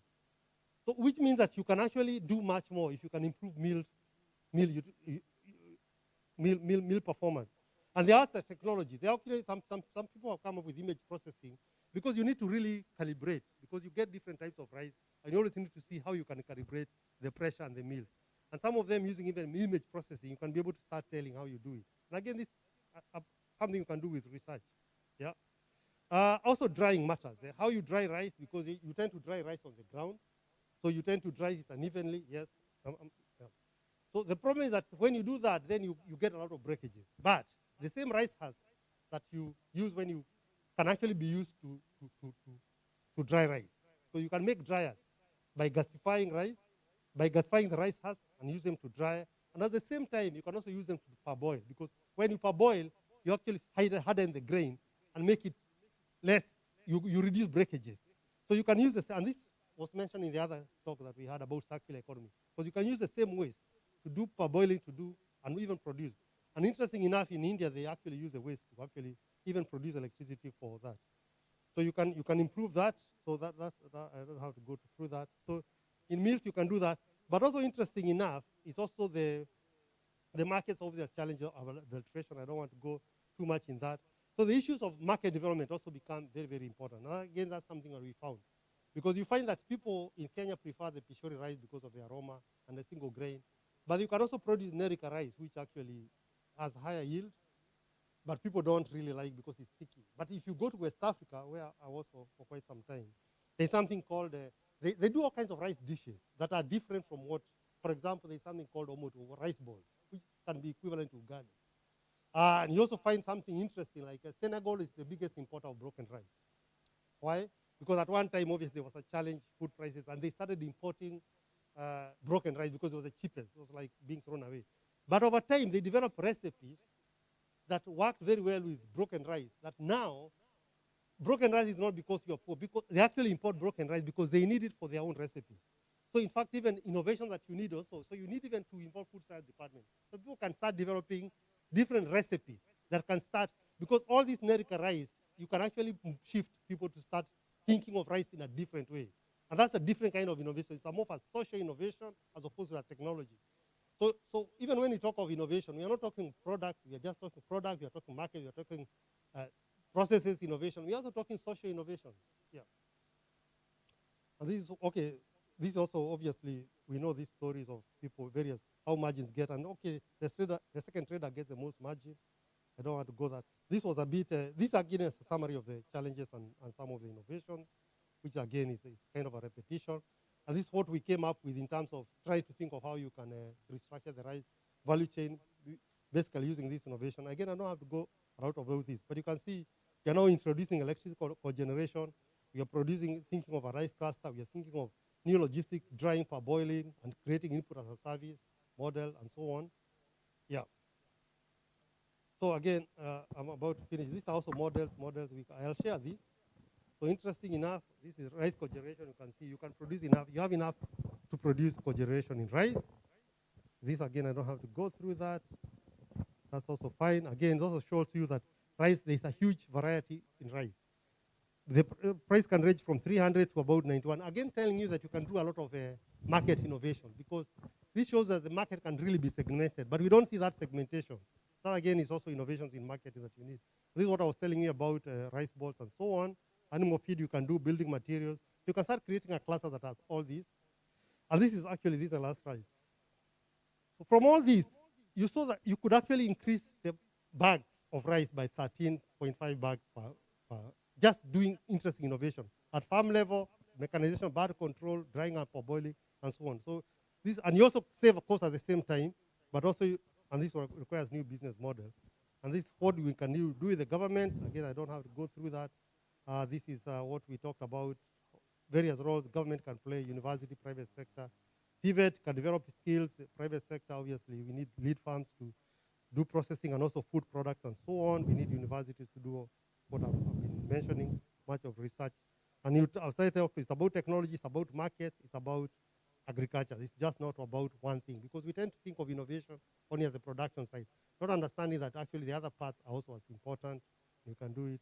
This is a kind of a plan that we're thinking of, a model for that, for governance model again. And as you can see here, the investor we are thinking of AG Group, who Anthony talked about here, interesting local activities and so on. And that's that basically. Yeah. Thank you. Clap hands for round of applause. Thank you, Dr. Julius. I think this was really useful. Thanks to all the presenters, the two panelists who are online. I hope you are still there, Mr. Wahome and Dr. Karingi, Judy, Julius, and Elliot.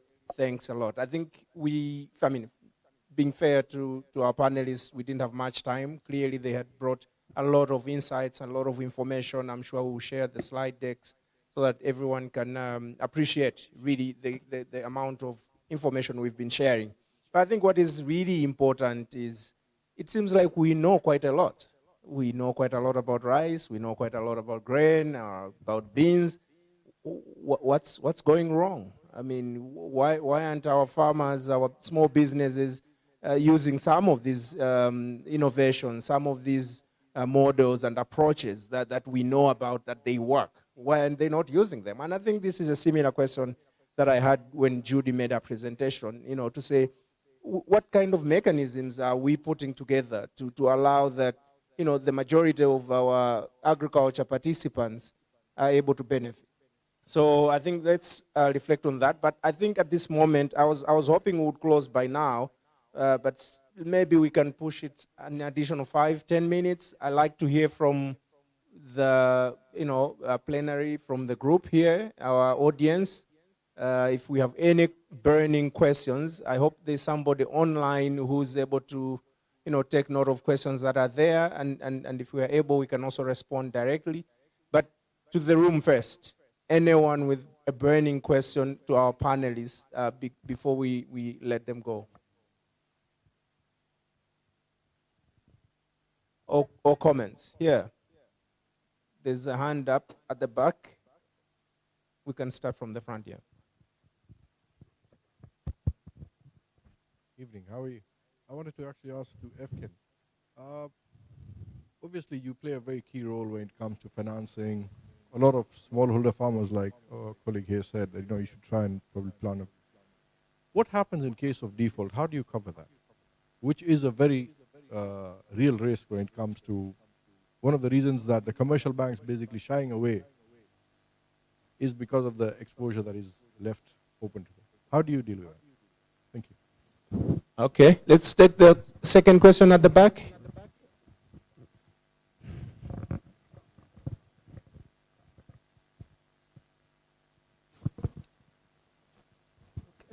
Thank you, moderator. Yeah, I work on beans. I'm the global bean program leader. What you presented, we shared. I just want to build on what you just said. What are we missing since you have all these ingredients? And I must say that if you look at the presentation, I have not seen really a cohesive partnership between research, between trade, between the government. We still have isolated incidents.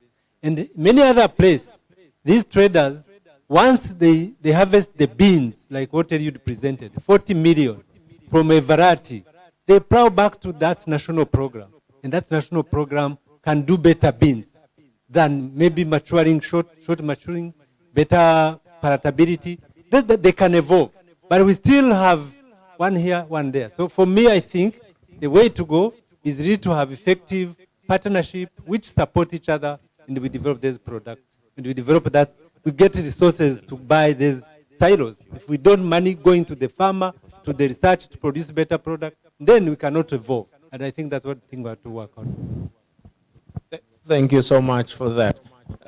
While we're waiting for additional questions, maybe we should now, look at our panelists. I'm thinking, Stephen, you are online and you may wish to speak to a number of issues that have come up from your presentation, but also maybe the questions that we have now. Are you there? Yes, I'm here, Chair. And it has been an interesting conversation. I hope you can still hear me. If I link what I have heard to what I presented, I think the point I would first of all make, because I see there is a lot of, there is a bit of echo. There was a lot of focus on what's happening in Kenya, and me, I provided a presentation in an African context. It's first of all to record that I see a huge opportunity for the small farmers, the mid-scale farmers within Kenya, for the rest of the continent. I think that is a point I would like to underline. And because we are talking about grain trade, I think I gave you some figures that indicated that we expect this market to grow. We expect that there will be opportunities even for value addition. So I think that is what I would add. The final point, which relates to the presentation that touched on financing, is to say that financial services are also being liberalized under the AfCFTA. So EFCAN, for instance, will have an opportunity to scale up, probably beyond the countries that were mentioned in the presentation, to cover the continent at large. So let me stop there. Thank you very much. Thank you, Stephen. But maybe before you run off, just a quick one. I know UNECA is doing something around informal cross-border trade. Do you want to speak to that? I mean, the picture you painted earlier was very optimistic on trade and how it will impact agriculture, food trade. How are you thinking of mainstreaming informal trade into the picture? No, actually, that's a very good question, and I want to remain optimistic. Why I want to remain optimistic is because the agreement for which Kenya has ratified, among the 42 countries that have ratified this agreement, is going to sort of remove some of the legal barriers or NTMs, non-tariff measures, or even, let's say, these more specific to non-tariff barriers that actually make traders to become informal. So ideally, you would expect just from the agreement itself that there will be an opportunity for informal businesses to actually to grow. Then, of course, the other thing that we've done, of course, here at the ECA is just looking at the implications of e-commerce. And you have seen there is some move towards a Pan-African payment system. That in itself also should also be beneficial for the informal traders, in the sense that it is going to help them to be able to trade in their local currencies and be able to move beyond borders. So I think, again, the agreement itself makes it create a level playing field that is going to be more attractive to the small businesses, including the informal ones, because they don't have to worry about taxes, because most of those would actually be removed in terms of trading taxes under the AfCFTA.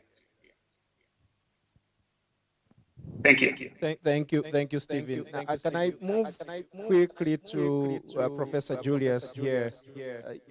I mean, you're fresh from the podium, and I mean, I was really concerned and worried about the situation we're seeing in rice, where people buy from the fields, and maybe it's not only in rice, in maybe even other crops as well, even maize. People are buying green maize. As a professor and as part of your innovation and research, what do you think needs to happen? I mean, we find that there have been tested models ourselves, including warehouse receipting, where you can, tie these farmers to a system that allows them to perhaps access financing, and while they're storing their product. Do you think this is effective? Do you think there are other approaches that, as a university, you're looking at, that fit the context in order to protect farmers from these traders and middlemen?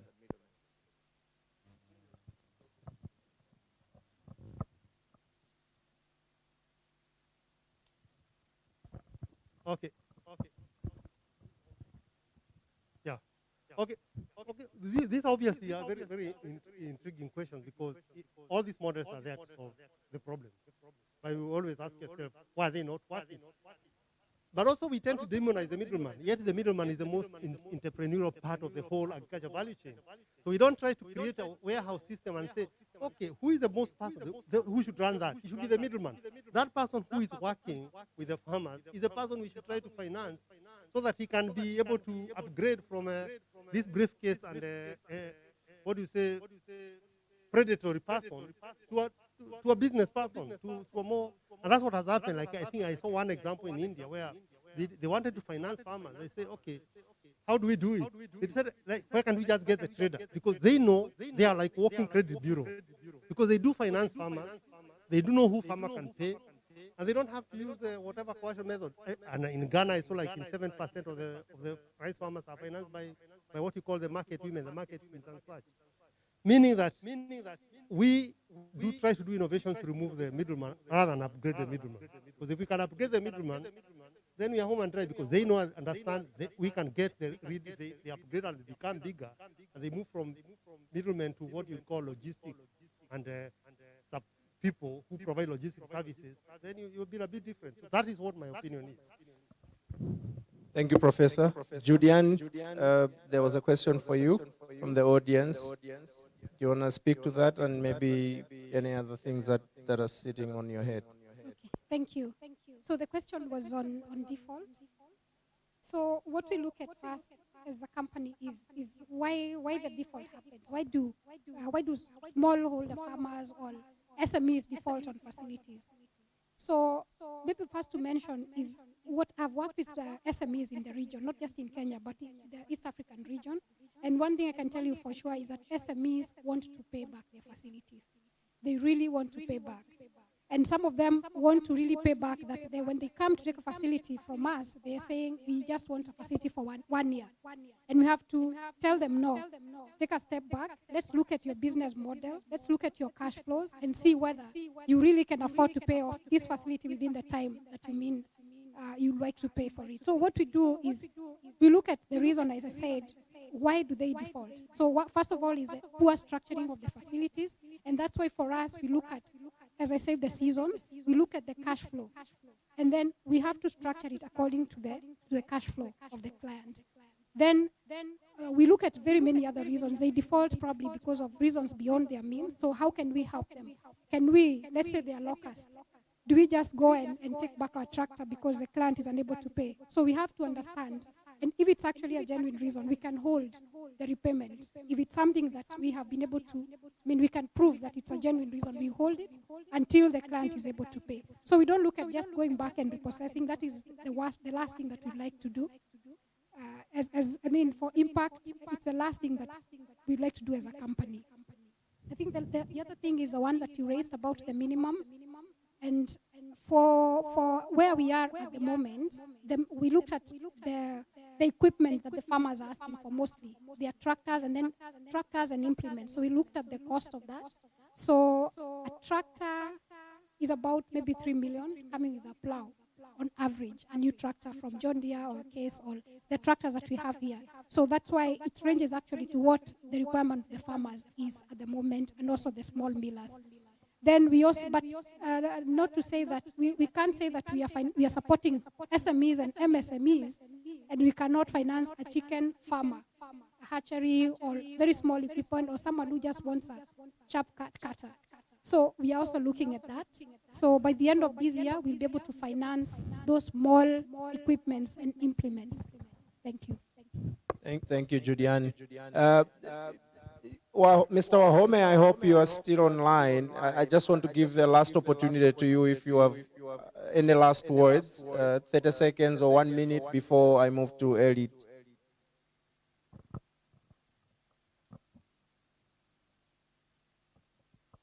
Are you there? Okay. Mr. Wahome, if you are not there, I think we will proceed to Mr. Elliott. There were a number of questions. I know your colleague, the global lead for Beans, also helped respond to one.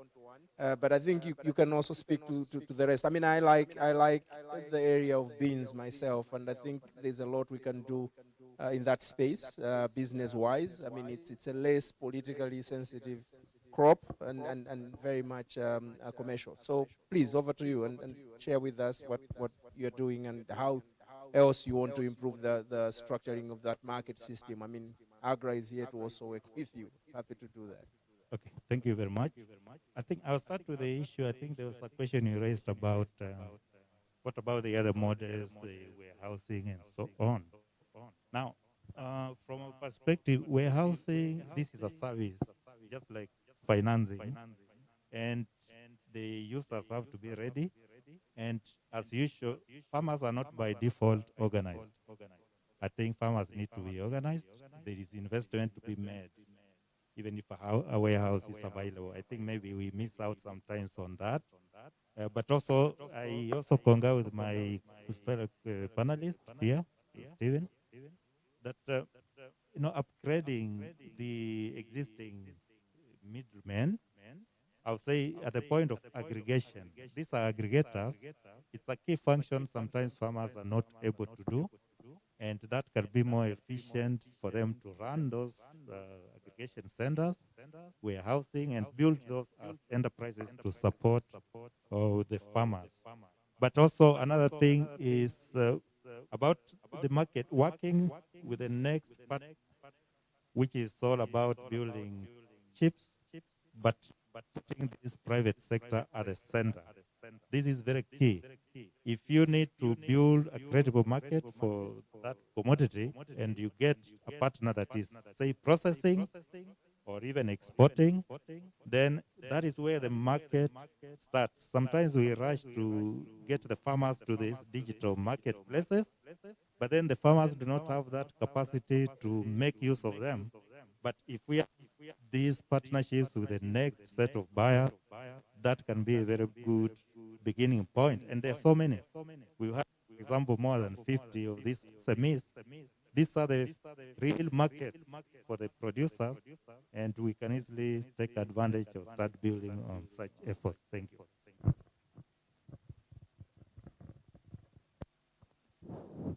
Thank you so much, Eliud. And I think at this point, could we give a round of applause to our panelists? I think it's been a loaded session, and I mean, apologies to everyone, those in the room, but also those online, for the short time that we had. I think this is a very interesting discussion which must carry on, and I think we'll share the contact details and the presentations with everyone. We can continue talking and create relationships, that help us, improve the sector. The topic today was, around structuring grain trade value chains for resilience and prosperity.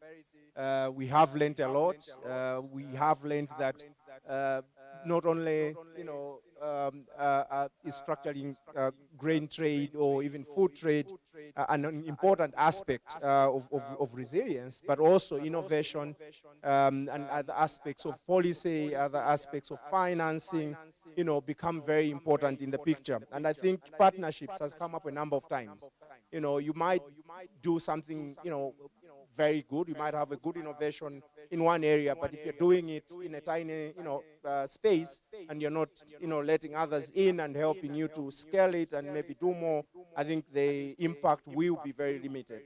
I think the other things that we also need to consider include the fact that we have several forms of structuring markets and grain trade. I think what we are learning from the conversations here is that even at the lower level of a commodity digital platform or warehouse receipting, we have a lot of, market linkages and relationships that we can build upon, that allow small farmers to access, markets, that allow our middlemen, who we demonize in other cases, become and grow, graduate into aggregators that are really able to, perform the role in the market. And I think that's where we have to build from, building from the ground up, rather than imposing some of these, platforms and systems on, the ecosystem that is not ready, to take up some of these roles. All of this is part of restructuring systems and also allowing that these systems are able to bounce back when there's a challenge, when there's a crisis, when there's a problem such as COVID and other things, to be able to go back and say, hey, this is where we made a mistake and here is where we are going to build from. I think there are a number of comments that have come through from our colleagues also online, and I will not try to read everything, but there are a few that I think come to mind, especially from our colleague from the International Grain Trade Coalition, who has posted a few recommendations in ensuring a trade supportive and least trade distortive environment to allow for consumers access is a core, food system principles. Fundamental to this principle are actions that place people first by educating and incentivizing workforce and leadership, ensuring that the preservation of a competitive commercial environment that brings consumers closer to an understanding of production and markets, but also providing transparency and accountability in official and commercial practice, avoiding unsustainable and uneconomical government strategies that distort market signals. I think I spoke to this earlier, and the efforts that AGRA and other partners are involved in trying to create a more transparent system of government policy decision making based in evidence-based and data-based kind of decisions. I think all of that speak to how our markets will function. I think I want to stop there and close the day. But again, let us clap our hands for our panelists. Thanks to you all.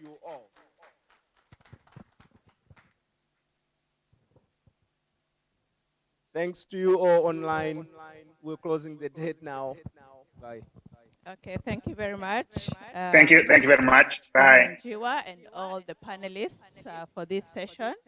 Very engaging. We learned a lot, including the HELAC innovations. Yeah, I think we are now more informed, and we now, I think, have a way forward. Our colleagues will be taking the notes and the recommendations from this session, and we'll work with the teams and AGRA as partners to help us move the debate forward.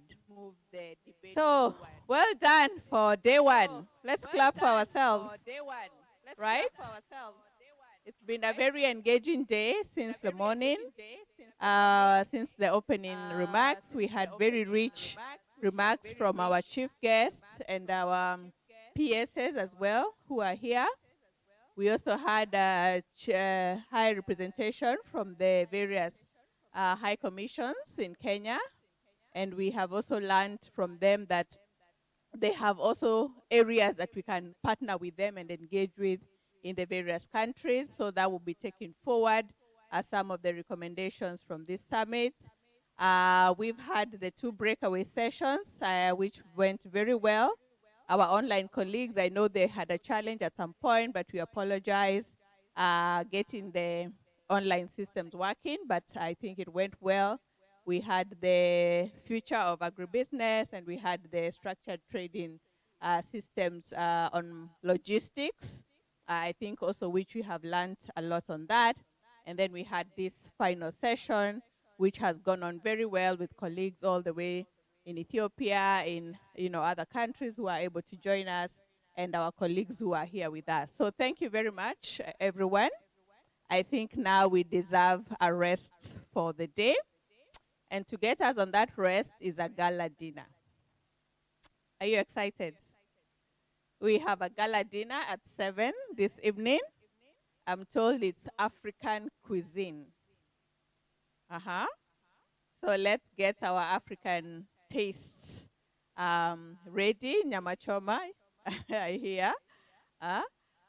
We hope we've represented all the countries who are here. So let's meet there Recording at stopped. 7 p.m. We'll also have the celebrations for the EAGC at 15.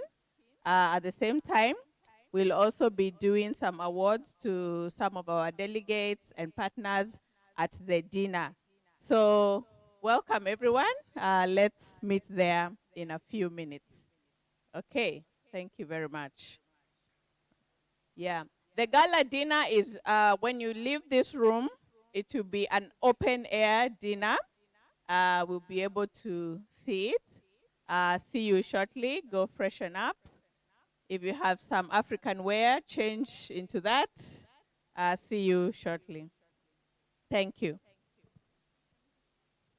And please don't forget, if you're going for the field trips, we are still registering people. Please let us know. Thanks.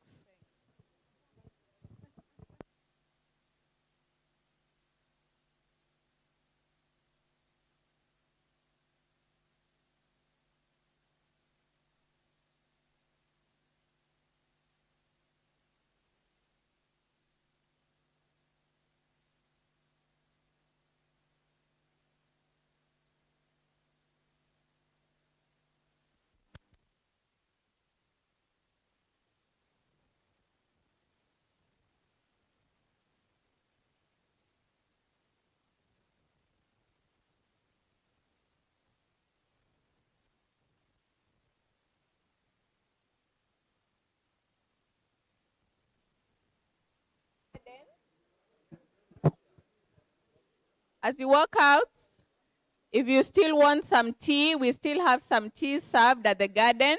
If you